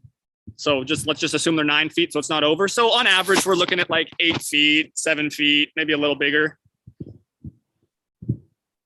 I don't think wood comes in the 9 feet, but 10 Yeah, feet we got a is custom. I thought they were. I wanted 12, but I wanted them a little bit smaller, which seems to work out because I didn't get to know 12s. So Gotcha. That was a good idea though to bump those up. So in case you have to put some more trellis netting. Yeah, up and then there. just so we can get a little closer. So trellising is so important as we're finding out with these windstorms, are we not? I've got the T-post in as usual, and then I've extended the T-post with those and then tied them on. So same thing, you can add in a couple layers of trellis and work whatever height you need. And that's a way to get us away with those smaller T-posts. You can use those smaller little T-posts. You don't have to buy the really big 8-foot ones. You could put like the 5-foot ones in and then use wood, or you can also use rebarb, and you can also use PVC. I've used all of those things to increase that. Bamboo is another great option. Yeah, nice work there, man. That's a lot of work there. It's been coming along, that's for sure. A little paradise. Here's a bunch more of my newts. Look at all those nutrients right there. Oh, wow. And then we just little random diversity, right? Just a real random bed. We've got all sorts of different things in here. Cucumbers. Want to go show off your wall of nutrients again? Yeah, let's go for a little The walk. wall of newts, and let's hear which ones you got out there, because I don't think we've ever went through those very good. Okay. Oh, Well, I bet Elka would like to see that stuff too. Try to do a speed round of. Growing your own nutrients, the way to go. I've got a huge comfrey patch out front. It's very large. It's overgrown too. It's all seeding out right now. I need to go out there and cut some of that. That's the only thing that I gave my cannabis plants this year was mowed up comfrey leaves. That's the only thing that extra that they got, because those girls are heavy feeders. So you see how she's fading out so soon. And that's a good thing though. It's just gonna help her air out and later on. She's got a few more weeks to go still, obviously. Anyway. Yeah, I don't have comfrey. I would love to get some comfrey. I need to do that. There's like borage was another one I want to get. There's quite a few things I want to get. Here's Okay, Drake, you back? There you go. Yeah, we've got some smaller neglected plants in the back, but I just wanted to show. Be careful with how you do your trellising. These ones I just personally haven't cared that much more, so I've let it happen. I've got birds back here that are having their way because they sit up on the trellis and then they poop, and you don't want poop anywhere near your stuff. And nobody wants to be doing like a bud wash to get off bird crap. That's I don't know, your last resort if that's what's happening. Yeah, I have a spot right now. I'm about ready to take out my pellet gun and take out a few birds. And here's a nukin plant. I don't know if it's going to come through and show very well with this, but it's got a virus for sure of some sorts. Probably one of like the cucumber, the hops, the alfalfa, Leighton, fucking shenanigans is kind of what it looks like. That's just a random shot in the dark guess. I haven't had it tested, but just with this plant, if I ever cut it or ever do anything with it, all the stuff's got to be cleaned immediately. It's thrown out from the indoor because of this. And one of the reasons I didn't kill it instantly is because it's a nukin and it just has that raunchy, like nukin, Romulan, Duke Nukem, like just very specific, very loud profile. And like from the stem rub on a veg plant, it's like it's got, Oh, damn. I looked at it under a scope and I thought I had like mites galore. Like this egg couldn't, or this leaf couldn't have more eggs on it. And then I kind of gave it a little like squeeze. It was just heads. There's just heads on the bottom of the leaf, little tiny heads that are just secreting just nuking loudness. So that was awesome. But let's get over to the oh my goodness, we got some visitors. We'll get to the meat and potatoes, but first we got homie Dabs got to come say hey. Oh, there's the sisters. We got Dabs, we got Sassy May in the middle, and Caramel Macchiato. Are those Muscovy ducks? Yeah, they're closer to geese and they're homies. Yeah, do they get up in trees and everything, like, or do they try to at least? So the girls, when they learned how to fly, got pretty excited with it, and they started doing a little house hopping on me. And I got pretty nervous. She was like, oh, fuck, because I really didn't want to clip their wings. I was going to just send them back to my buddy's farm because I just think, fuck it. I'm right in an urban area in the city, and I just wanted to make it work. And if I couldn't make it work with how they want to be, then that's that. Only a couple weeks, and they got over it. They got tired of fucking around. They like sticking down low. So now if a predator or something really gets to them, they can fly away. And then them fatso over here, the males, they can't really fly because they're about 15 plus pounds. He just molted and shedded. So he's got short little wings. His little mohawk is so tiny. It's hilarious when he raises it up. He's not even playing with it right now. Funny guy. But yeah, and they like, I mean, I read that they can live like 9 to 11 years. And I was like, holy smokes. And then when I got them and looked into it more, that's on a farm. That's like a general. They can live like 20 plus when they're pets. So they're great protection. I use their manure and the feather, the bedding, everything that they produce in the garden. Their eggs are fantastic. The females can lay like 180 eggs each a year, so not as much as chickens, but still quite a few. The males are pretty like territorial, and it's like I raised them like pets, like brought him inside, so he's super cool with me, and he'll even give me shit a little bit every now and then if I'm wearing sleeves or whatnot. Here he's just pruning, which is funny. But yeah, they're awesome little pets. They eat snails whole, and then they when they excrement them, there's no shell left, and I can't say enough about them. They're hilarious, and they don't root in the same way like friggin' chickens. They just dig with their beaks a little bit, so they're not destroying my beds and ripping out plants. And they might be to blame for this little leaf here that's got a little nibbling on it, but it's just the lowers, right? So they help do the lollipopping. And anyways, back to why we came out here. I spin around this way. This, I just had to take the top off. I got a little valve down there that's clearly pooched. It was just siliconed in a horrible way a few years ago for just the standard compost cheese. So I removed my mix out of there and put it into this one. So here, smell myself out. I have to add quite a bit more plant material. I've just added the half of water, but for a standard Jadam fertilizer, we got half our tub filled with water. Then we have our leaf mold soil. Then we add in the rest of plant material as we get enough plant material. You don't want to have it sitting out of the water like I do. So I'll stir this around when we get off the call here and push it back down under. But with most of these, it's just like with the most like the wild grass clippings and like kind of your staple main additional fertilizer. It's only a month takes to if we're following our practices.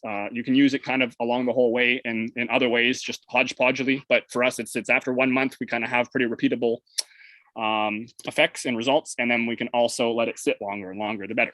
So I got that one, and I got another one beside it. So we got I think this one is 30 gallons, and the one beside it's 20 or so, another 30. So that's kind of my main grass clippings ones. Dick, you're missing the best joke I've heard like forever. Well, hit it up, Tara. I can't see chat. Sammy says, where is it at, Sammy? So why do ducks have tail feathers? Why? To cover their butt quacks. That's fucking hilarious. That is boom. I love it. Love you, Sammy. Drum roll, please. Yeah, exactly. Okay, so let's see what's the best way to show these. I got a bunch of 5-gallon buckets. I'm small scale. I'm screwing around. Generally, you wouldn't have very many additional ones because it's just not very sustainable in a sense, but I'm able to screw around small scale and really push these techniques to their fullest. And which I'm not doing this season yet, maybe 80%. So anyways, we move down the line. We got a bunch of different 5-gallon fertilizers made in the same sense. If you're a dry powder, you do 1 to 10 instead of half the bucket filled, but pretty similar concepts. This next barrel we're looking at, the large one, that's actually a cannabis bud and trim specific. So that's one that I'll use more into like the, I can add it a bit higher ratios when I get into the flowering, into the period when my growth is in the same state that I use that material from. But it also works throughout as just a bit of diversity. So anyways, if I just look and kind of do a bit of a speed round here, I'm seeing crab meal, langbeinite. That was I just had on hand, not very sustainable. We use wood ash instead, ideally cook down our stalks to make that wood ash. But for now, langbeinite, kelp flower, azomite, duck bedding. I had hemp seed, which was really hard to find here. That was like still had nutritional value to it, but hemp seed and duck bedding, mix those together. I had dandelions specifically, just dandelions that I made one. We've got herring schmelt and a different fish one. And I have to make a bunch more fish soon because that takes a while to do its thing. And I want to be fully set for next year. Then we've got cow bone meal and fish bone meal, food waste, oyster shell and oyster flour, blood meal, which, that's, again, we got a couple blood meal ones, cannabis leaf from vegetative plants, and then cannabis material from more flowering plants. I do have a wood ash one that we got going. I think that's most of the way through. The only ones I'm not really working with is Purslane specifics. That one's really fast finishing one. It only takes like 2 weeks. So that's kind of a cool one to have on hand. Yeah, I was just going to start that one. With a plant. And then there's like the urine and human feces ones, which I haven't started either, because of course those ones are a lot harder to make. And then with our regulations, we can't really use them. So it's not as practical. Yeah. But for the most part, we're able to use it all. So with all that being said, you guys don't have to do all of that to do Jadam farming. Like that is like to do Jadam farming like A+ style way. Like there is doing Jadam farming like the anal way, like which Drake's doing, which is amazing, and like he's doing like everything to the T and small scale. You would not do this. Just to do some of this and just to make little changes in your garden, even to do the worm farm that Elka's got going on. All these things are just little ideas. These aren't to make you all feel bad if you're not doing them. These are just to inspire you guys that these are things that you have to look forward to. There's a lot of people out there that are still growing in small little tents. And, we love you. We love you hanging out here. I think it's awesome. I hope that, we inspire these people to want to grow big doors outdoors someday. I think it's amazing. Elka, you coming in and showing that lettuce stuff off today, like that spinach, like I'm going to get that in my garden next year because I need some, hot stuff, growing stuff because I live in a desert. Drake, you can get that where you're at. Yeah, I definitely could. And then again, I'll stress when you're following this to a T, lots of the times you almost don't need to implement any additional fertilizers, any of these liquid fertilizers. You can just have your proper base done, work with your cover and your companion plants, and just really isolate and figure out what you've taken from your garden and only input said back in. And the amounts we're using and everything is pushed so much higher. We always car reference. So it's like, instead of just taking the commuter bus, which is a great way to get to your job every single day, it's going to work. It's going to be repeatable. You're constantly going to have a yield. And it's kind of like more of the core principles. And I don't mean to downplay it with like commuter bus, but you can use the same base techniques and then add on to it and then increase some of the levels to amounts that are kind of dangerous almost, even for natural farming. And that's just not usually what you would do on any sort of a scale. It's only because I have the time, the energy, super small scale, so I can play around with it and really see how it is. And it's just cool because there's not too many renditions of this going through cannabis in like a wholehearted, full spectrum way. And we got all sorts of different things to jump into. So Elka, let's jump back into you. What is there something that you feel like you'd really like to talk to the cannabis community? I really love that you're coming on here. You don't really have a YouTube channel out there. Are you going to start a YouTube channel? Are you going to? No, No, not yet. I'm Okay. not good with this technical stuff. If you've seen any time that I've appeared, like this one has gone smoother than any so far. So Woo! I'm learning from my mistakes at least. But no, I'm not that far yet. I don't know. I enjoy it, and I guess my message to the cannabis community is be good to each other, because we're all in this together, and there's really no reason in fighting with each other over stupid shit like oh, you grow with salt, fuck you. You know, as I use salts, but I use sea salt and Epsom salt and stuff. You know, what salts are you talking about? You know, I just said I used magic blue shit in my younger years. The stuff made by Fertilome or whatever. It's like got really high phosphorus. The old school people know what I'm talking about. They've had blue arms. So it's, anyway, so you know, I've grown a lot of different ways, and you know, it, when the longer you do something, you look for more and more simple ways to do it, and that's where I'm at. I'm as simple as I think I can get. I put a lot of effort, as you can see, it's a lot of rock to move around in that worm bin, but I'm not going to have to move that again.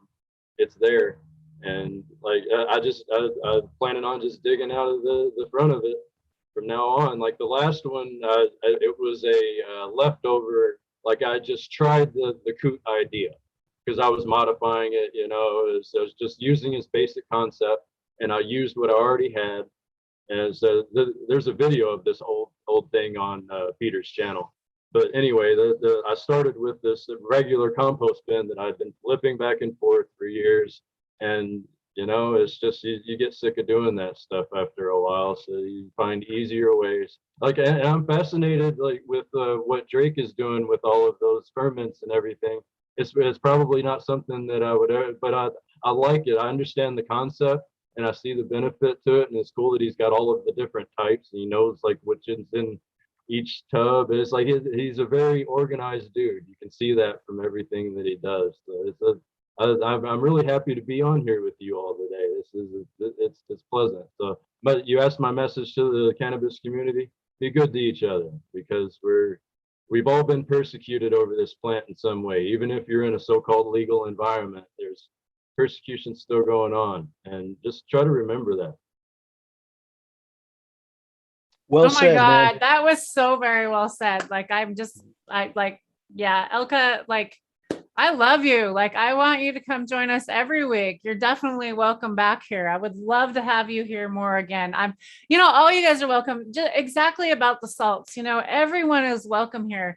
Everybody's been persecuted for something in your life. You've been persecuted for. We've all felt the blunt of something. So come and hang out with us for a few hours. So you can come hang out, have a good day, have a smoke, and feel a little bit of relief. I felt the blunt for sure. I think you've smoked a few blunts too. Oh man. There was a question in chat, Elka. There was one, I missed it. It was up here. Do you use an air pump in your rainwater harvest barrel? No, because it gets empty so much. It's not a thing. Yeah, because of mosquitoes is mainly. I don't want to be buying mosquito bits all the time and dealing with all of that. And I used to water. I like I said earlier, I hate watering. I try to avoid it. So I loved what how Drake harps on cover your ground.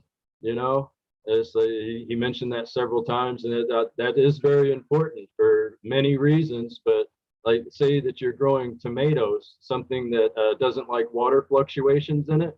When you're growing those in the ground and you have that cover on top, even if you get a big rain, it doesn't like burst your tomatoes, but you have everything cracked after a dry spell, and then you have that big rain because the moisture has been trapped underneath. What I use is grass clippings, but just whatever works for you, what's available to you, and cheap. That's another thing that I'm about. It's cheap. Is as cheap as possible, because gardening can get pretty expensive, man. There's a lot of when I first started, I spent a lot. Like I told you, I started off as kind of aquaponics, I guess it would be, but it was just in fish stuff. But I kept that going. Like I started off indoor with hydro, just because that was like people knew I was a fish tank guy. So it wasn't like I was bringing soil in. You know, you get noticed bringing soil in and stuff like that. But if you're bringing like hydroton rocks, that looks like fish stuff. You know, just, you know, little things like that. It was a different world at one time. And that's another thing that people need to understand too, is that you don't know other people's experiences. And especially here on the internet, you don't know who you're talking to. Like last night, there was somebody talking shit to Greg. He called him a newbie, actually. Oh man, I had a lot of fun with that. That was hilarious. But yeah, it's like you don't know who you're talking to online. And I think you need to realize that. You just never know. And you just in general, you know, just be respectful. I'm not trying to like be all moral higher. You know, I'm just, you know, just to. Well, the thing is, though, there's real people behind these names. And that's what I think is so important. The other thing is like, you know, is to start showing your faces if you can, because then there is real people behind these names. And maybe you will make a connection with these people, you know, I mean, it's about connecting with one another. Yeah, I feel like I have some really good friends in these chat rooms. It's like I wish that I could tell them my real name. My name isn't fucking Elka, and a lot of people know what Elka means. You know, but it's just anyway. It's just that I wish that we could be more open. You know, because I don't have anything to hide but some plants, man. And we're getting there, and that's why people like ourselves, like Tara, you know, people that are able to do it. We need to. We got to get out there, provide platforms, do what we can. And then, you know, we always encourage people to come on if they can show themselves, go for it. We're not going to put you down if you're in an area where you can't. We'll still have you on. It's, you know, we love the face-to-face. It's great for the chat. It's good for everyone. But, you know, it's like better than nothing is something. So it's like if there's someone that's got a whole ton of information, knowledge, and just unfortunately, because of where you are geographically, you're unable to safely talk about it, we have no problem working with that. We'll find a cool picture we can put up that'll help, you know, somehow reference people to something you do on the side if that works, or we'll keep you completely anonymous. But it's just the information and the ability to just come hang out. Like we, you know, just people that are still like, maybe you're just a small tank grower, you don't care too much about anything aside from just wanting to come and smoke and hang out with some people because you haven't been able to recently. Come do it. We want to do that too. We want to chill, we want to smoke, we want to see your grows, show grows, all of it. We're just, you know, we're happy anyone's here and that we can provide a space for you, even if you couldn't care less about cannabis. Don't think there's too many of those around here, but everyone's welcome is kind of the point, right? Just don't be hateful. Don't be stirring the pot for no reason in negative ways, not ways that could further information, but ways that just make things negative. We're, you know, it's the positivity train. I like what you said. We're not about high horses, but it's just about not making people feel like shit for no reason. And what, you think Greg McAllister's a newbie? You are definitely under a rock. Yeah, you gotta be careful with that one. Even I know better than that. Yeah, I got a kick out of it for sure. We love you, Greg. Someday I'm getting you on here. I'm gonna go hunt you down. I'm gonna fly to Hawaii and get you, Greg. No, I'm joking. No, I just have so much respect for all you guys in chat.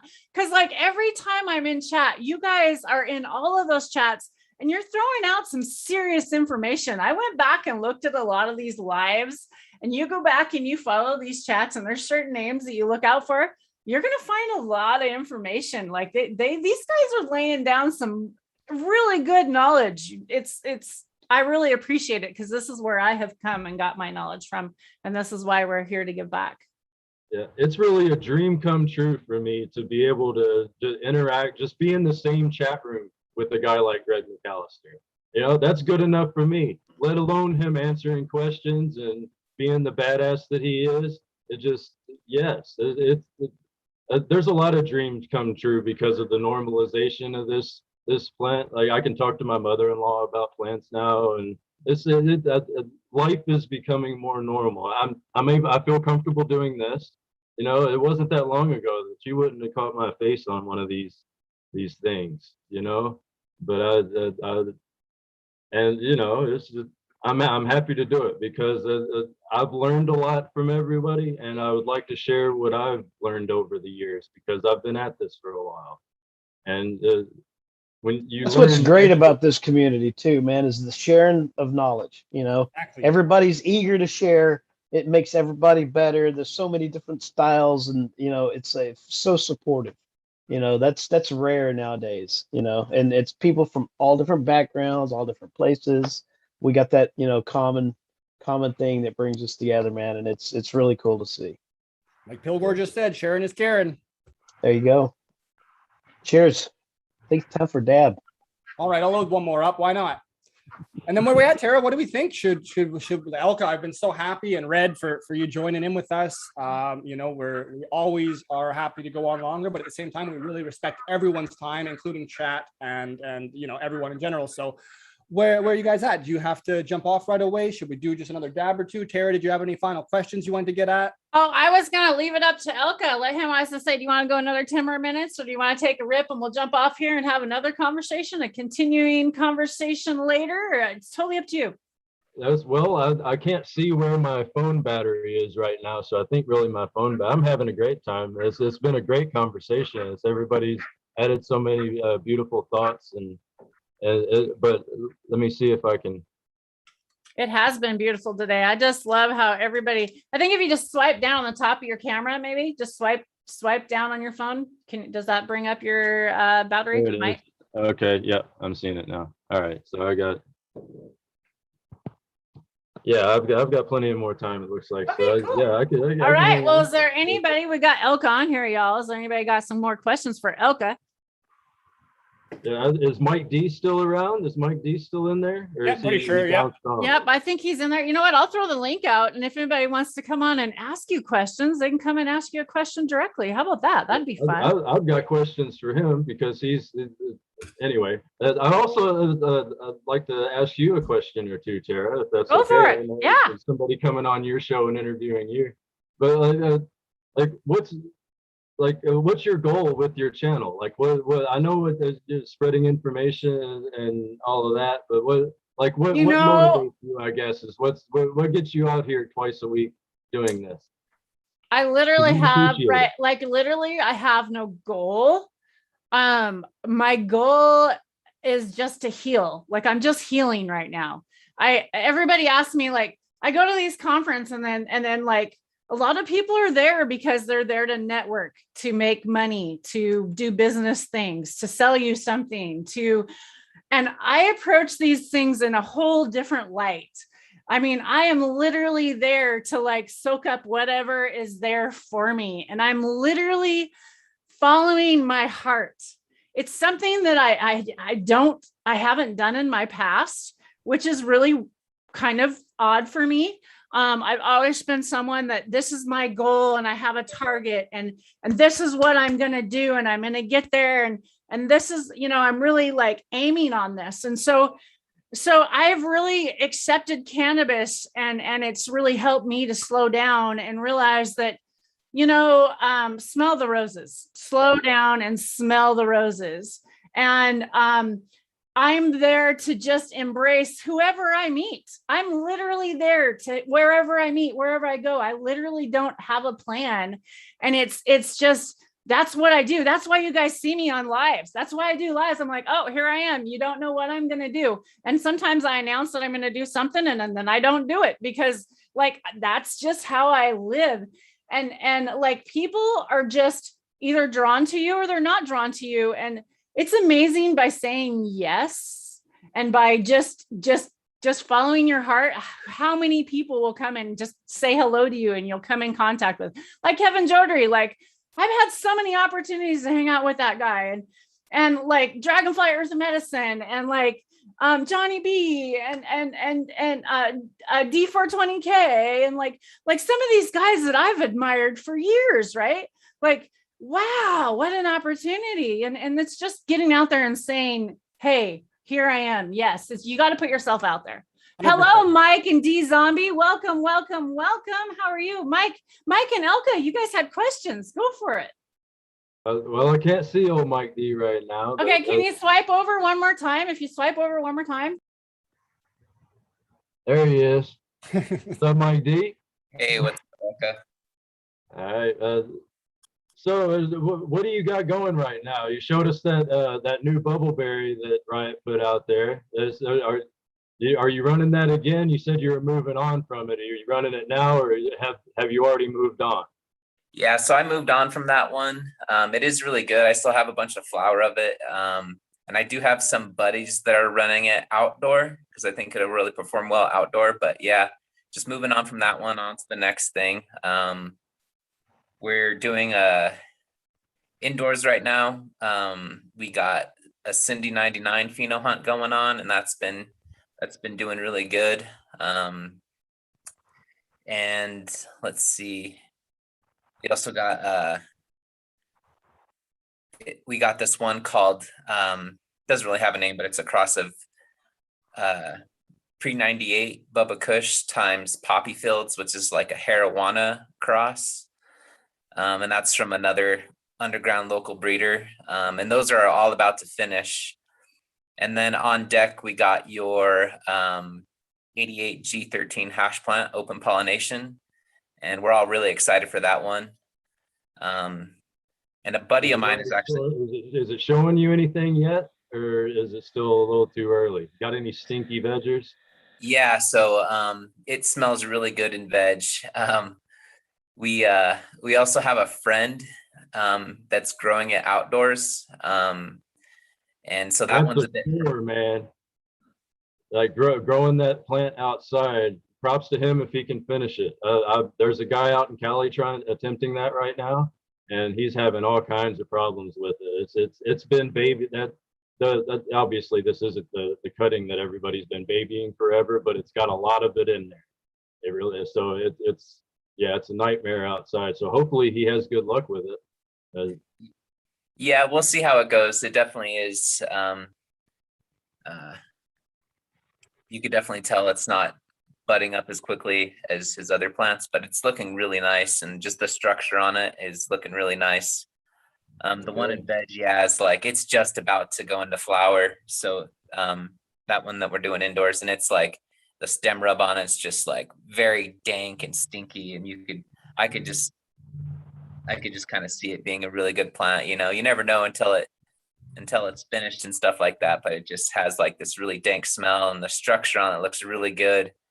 It looks like it's going to be a decent producer, and it's just, yeah, it's really taken off in veg. So it's definitely ready to get into the flower room. All right, that's cool. It's like that man did great work. That's why once I found out what was going on with all of that alt stuff that he did, it's like that's not going to be made again. So I had to get that out there. It was like the haze. It's like once I get a piece of information like that, it just starts a fire in me, and I can't be the only one with it. Because I know that there wasn't a lot of people out there that produced more of those, because they don't operate the way that I do. Yeah, so you all have access to a lot more, so you can just run through a regular pack and toss the males and just find your female that you like that run, and then like what you were saying with the bubbleberry, it was great, but I'm moving on to something else because you have access to so much. So really everybody does now when it comes to seeds, because of guys like James and Peter and the other folks out there that do that kind of thing. But the Duke did some great work with that thing. I wish he would have taken it further.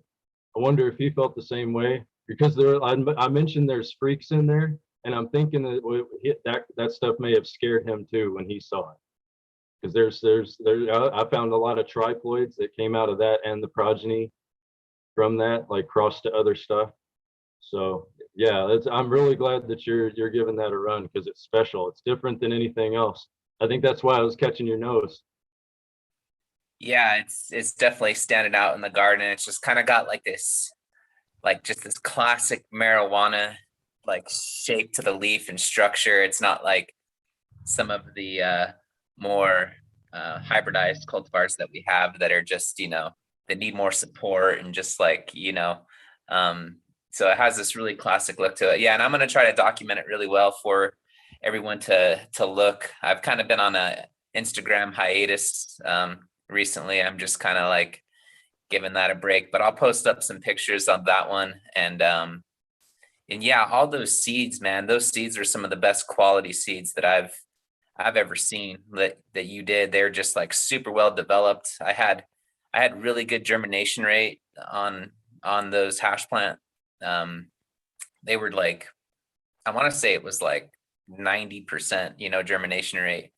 on those, and I've had them for a while, and so I got good germ rate on them. And all those seeds that you gave me were just like super big and bulky, and just kind of speaking to the difference between underground growers, I think that they're not trying to squeeze every penny out of every seed, and I just feel like that every like underground seed that I've got, it's just been kind of like the cream of the crop, and you could just see the passion and the care and the pride in that work, and it kind of changes it when it's some bigger breeder making $1 off of it, which there's nothing wrong with, but I just think that you can really see the passion and just kind of like your personality that comes out in the strains that you select and that you work with. And I feel the same way when you're talking about Duke Diamond's Volt, like some of those crosses, I was just like, I mean, I could have spent a small fortune,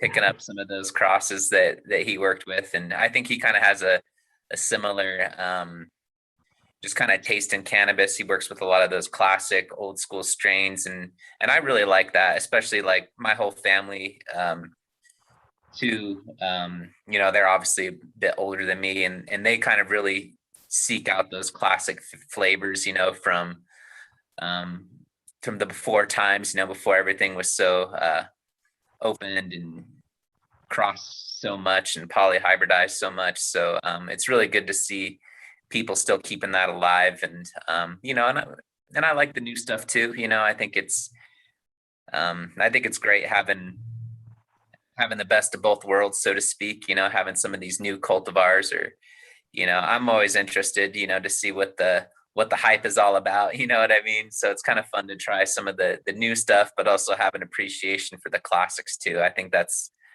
I really enjoy that anyway. And so does my family. So thanks again for those seeds. And like I said, I'll be posting pics here soon. I'll probably try to get over to my buddies. He lives in the Western Slope in Colorado. So I'm hoping they'll finish out there. They do have a bit longer of a growing season out there. So yeah, we'll see what they do. Cool. Awesome. Thanks for joining today, Mike and Ilka. That's awesome. Yeah, I'm glad that you're going to document it, because I've given a lot of those seeds away, and I gave them away for a reason. I want people to pop them and grow them. So yeah, maybe seeing it being grown out, that'll give them the motivation too. It's like, that's Quit really nice hoarding seeds, right? Quit hoarding seeds, y'all. Y'all Yeah. say you need seeds, and then you don't grow them. Like, come on. Yeah.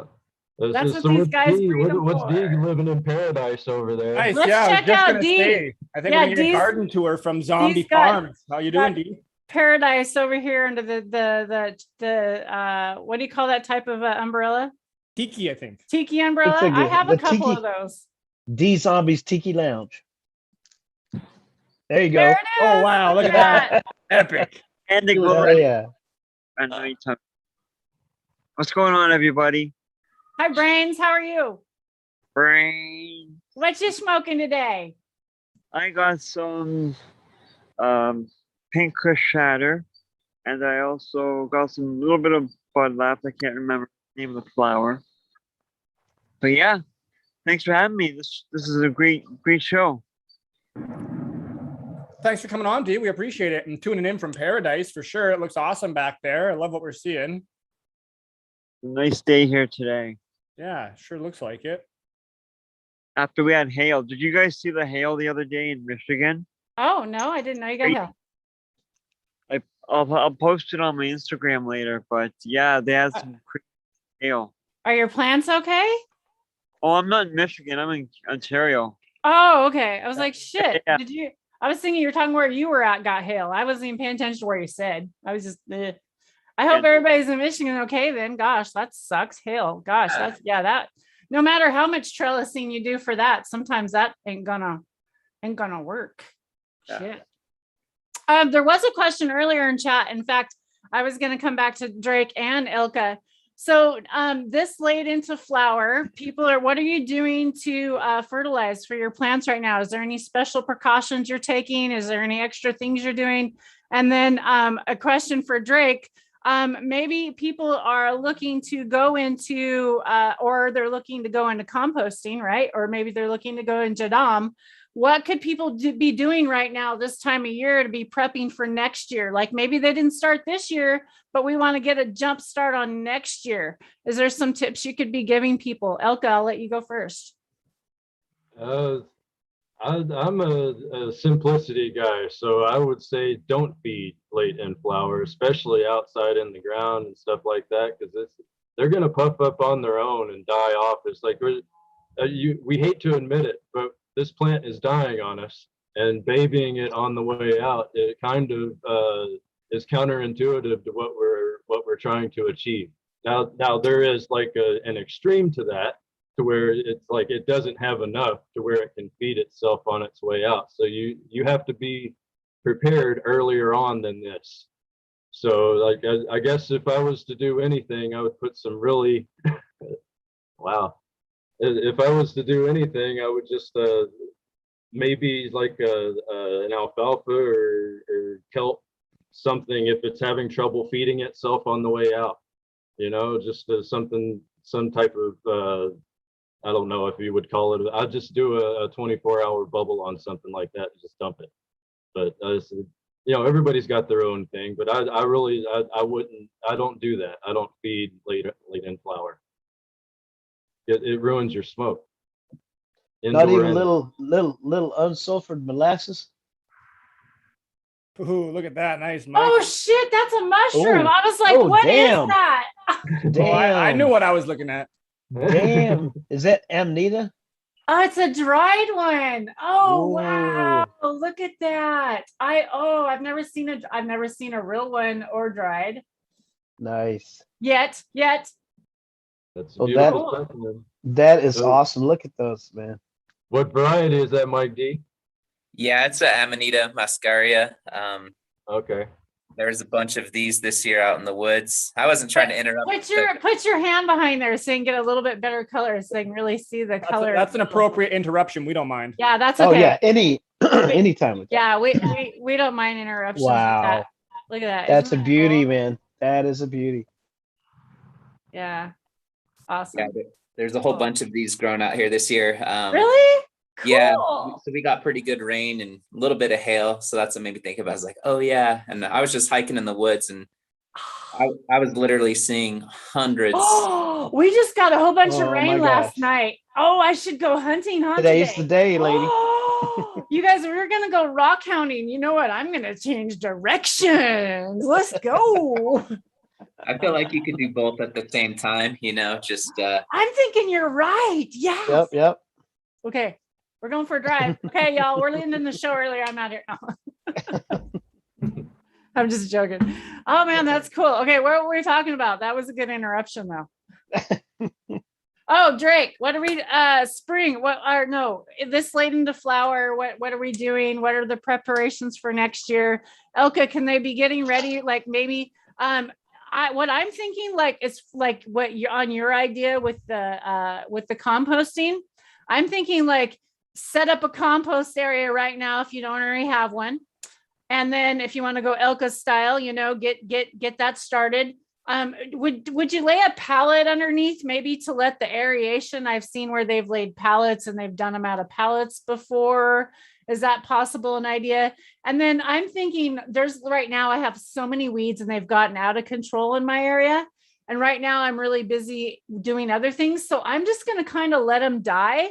And then come this fall, when I don't have things to do, I'm going to come in and I'm going to pull all that out. And then I'm going to throw it in my compost when I actually have time to deal with that. That's kind of what I'm thinking. Would that be a direction to go, Elka?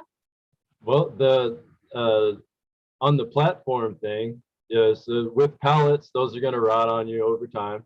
And really, the step up from what I've got going on is do that on concrete. Like if you have like an old, like some people have like old foundations on their land somewhere, you can do that on there, and then you're on a rock, and it keeps stuff from coming in from underneath.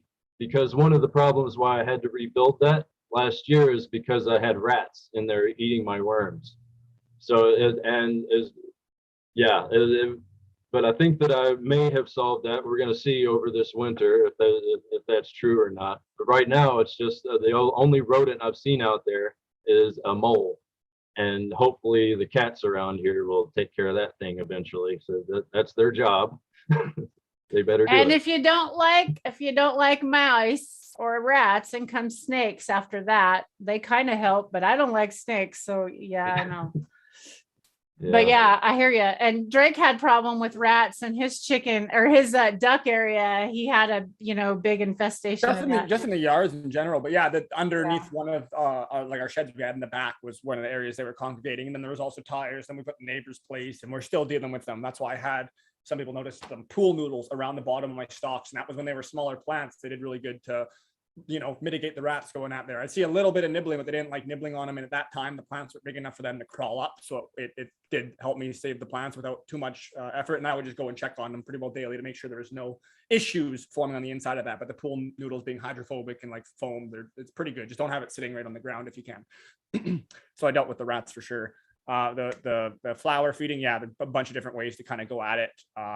If you're not going head over heels into one system, it's always good to less is more. That's pretty solid. So a lot, plants will still generally finish out even with the extremes, kind of as Elka was saying, it'll still finish out and get nice smoke. But if you go over and the system's not ready for it, and you have say a bunch of plant available things, and the poor plant has no option but to pull everything up, yeah, you're probably going to have a bad time as far as if you're extremely dark green and burning tips and your plants like just crazy nitrogen and it's right when you're harvesting. Yeah, a few people have experienced that, and it's not very pleasurable generally.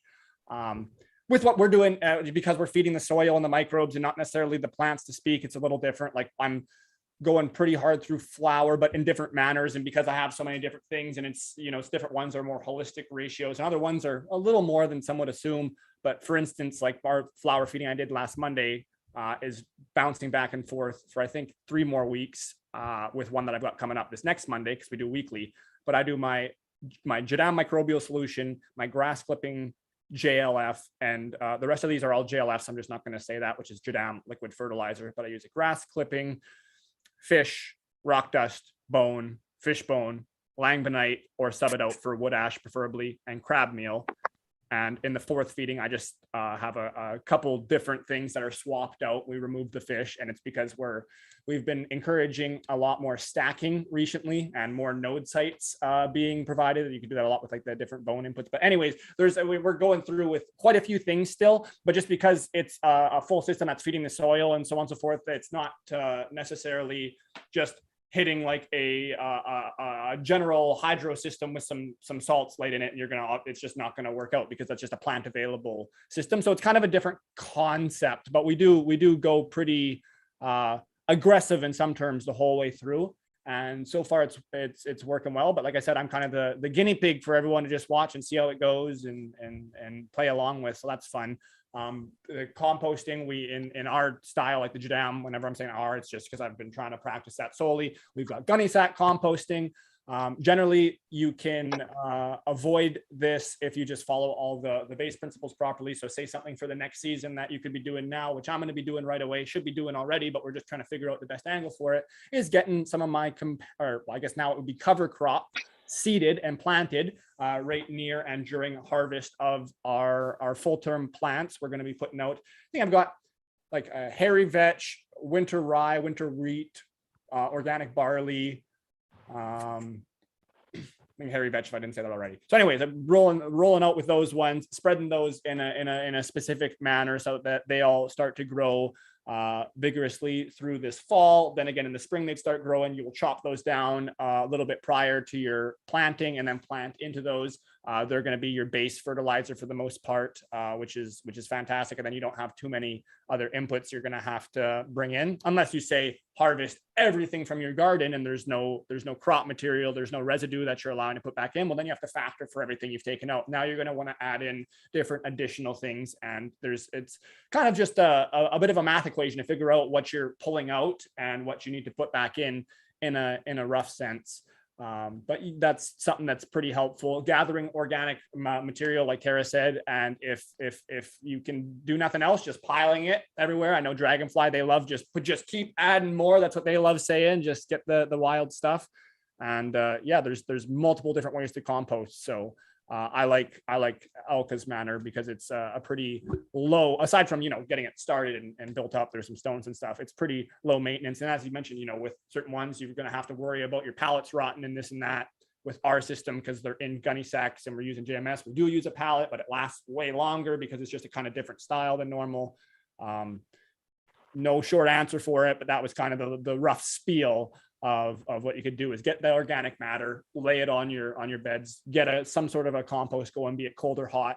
And Tara, let's see what you got there. Tell us what you got for some plants, or what are we seeing? Who are they? I'm in love with the lady red. Oh my goodness, that's what those are. Can you tell us? Let everyone know. Red, what are these, Red? You're muted, Red. Son of a gun, he's just keeping us on the edge of our Damn it, seats Red. here. You're He's muted. just playing with us. Is that the old OG? Yeah, I got six Oh, of yeah. these. I got six of Nice. these. Nice. Yeah, you wait till it's about week 6 of flower, man. You're gonna go. It's Well, I'm not gonna flower out. I'm gonna flower out next year. right. So, But it's if it's anybody Kim. is in Washington, I have 6. I'm only going to keep one, and then I'm going to take some cuttings. But oh my gosh, she smells beautiful already. Already. Because she was Just wait. partially flowered, right? When I got some of those clones, it was a little bit. Remember, it was a little Probably- bit flowered. I think it was just starting because of traveling and Yeah, stuff. so now that I got her home and in the lights and now so some of that smell came out in her, and The I'm lemon? telling you, I'm in love with her already. Oh yeah, it's a good Oh. one, man. I mean, I've literally been smoking that one for over 20 years. I've Yeah. kept it going for like 7 years. But it's Kim 91, lemon, Thai, and Old World Packy Kush. That's it. Hadn't been jacked with, and me and my friends have had that cut, and we've just kept it going since the late 90s, and it's like, I think somebody had it tested once. It came out at like 28, and just the terp profile is what I love, and it's a squisher too. An eighth of that'll give you a gram of flower rosin, if you're just pressing bud. But yeah, that's my favorite. After all, I always come back to that one, and I don't know if it's because I've smoked it so long or whatever, but for medicine, that one hits all the check marks for me right there. And I'm stoked you got it now, and I'm stoked. I can't wait till you actually have some of it. Like, you've grown it out. Oh man, it makes me drool thinking about the buds when they're in flower right now. It's Killing so me good. over here. This damn border. Yeah, Hey. yeah. And I hear Stony Baker's working on a super lemon haze out there that I hope to try someday too. That's Stony Baker. He's in chat. Yeah, he's West. Get your butt over here, Stony. You should have came and saw me at the Autoflower Cup. I was there, Stony, on the west side. In fact, I've come to the west side twice now, Stony. I don't think you've even come over here to this side, Stony. Just flipping you a little bit of shit all. Red River. Can you say that cross again on that cultivar? He's You muted. did. You got us on the edge of our seats again, Red. Sorry, y'all. It's Kim 91, lemon Thai, and Old World Packy Kush. That's it. Yeah, but what was the name of it again? We didn't catch the Oh, name. dude, we just call it the old OG. It's so old. It was Okay. before, it was before Bubba and all that. That's just what I call it, the old OG. Can you tell the story? Did you have a story on how you got it? Well, it's oh, actually, wait a minute. No. I just found this out recently. I think it came from there was a group called the Soul Assassins. There were some growers and some musicians way back. It was sometime in the 90s. And and they created this. And a friend of mine got a cut way back then of the original was it PK or something like that? But yeah, man, it goes way back. It's been, and my friends have had it ever since, and not mess with it. They've just had happy mamas and took a cut, and had happy mamas and took a cut, and yeah. So I'm Sounds stoked like to have the it. pedigree it's got a really good pedigree to it with that classic, that 91. It's a legend for a Dude. reason. And Oh, then exactly. and it sounds like a really well-selected F1 with the Packy and that lemon Thai. Dude, that lemon comes in so good. It's like that good sweet lemon, not the, like lemon rind lemon, and then that Kush back in, man, is just that's why I love it. I think it's just when I smoke it, sometimes I think of like, I'm thinking of mountains in friggin' Afghanistan or wherever, it's like it's so stony, man. It's really stony. Yeah. I know Elka and I are both big fans of that Pakistani Chitral Kush. Yeah. Yeah. That's some of the most beautiful cannabis I've ever grown, and it does really well. There's a reason why I got that. It does. I'm in a similar environment to that valley. So yeah, that stuff. Like I said, the most beautiful cannabis. It has a downside, just for me personally, though. Other people didn't have this problem, but I get tinnitus every time, every pheno, and every of that variety, just that variety does this to me. It's really wow. And yeah, and of course that's intolerable. So I haven't really grown it since then, but it was a great. I loved the effect, and I liked watching it, like it just develop. I had a lot of smells in the ones that I have. So I used a few of those, made a few crosses, and they came out pretty true. It was nice. The progeny from those were nice. I crossed it with an OG. It wasn't. It was just. It was a feminized seed from Reserva Privada.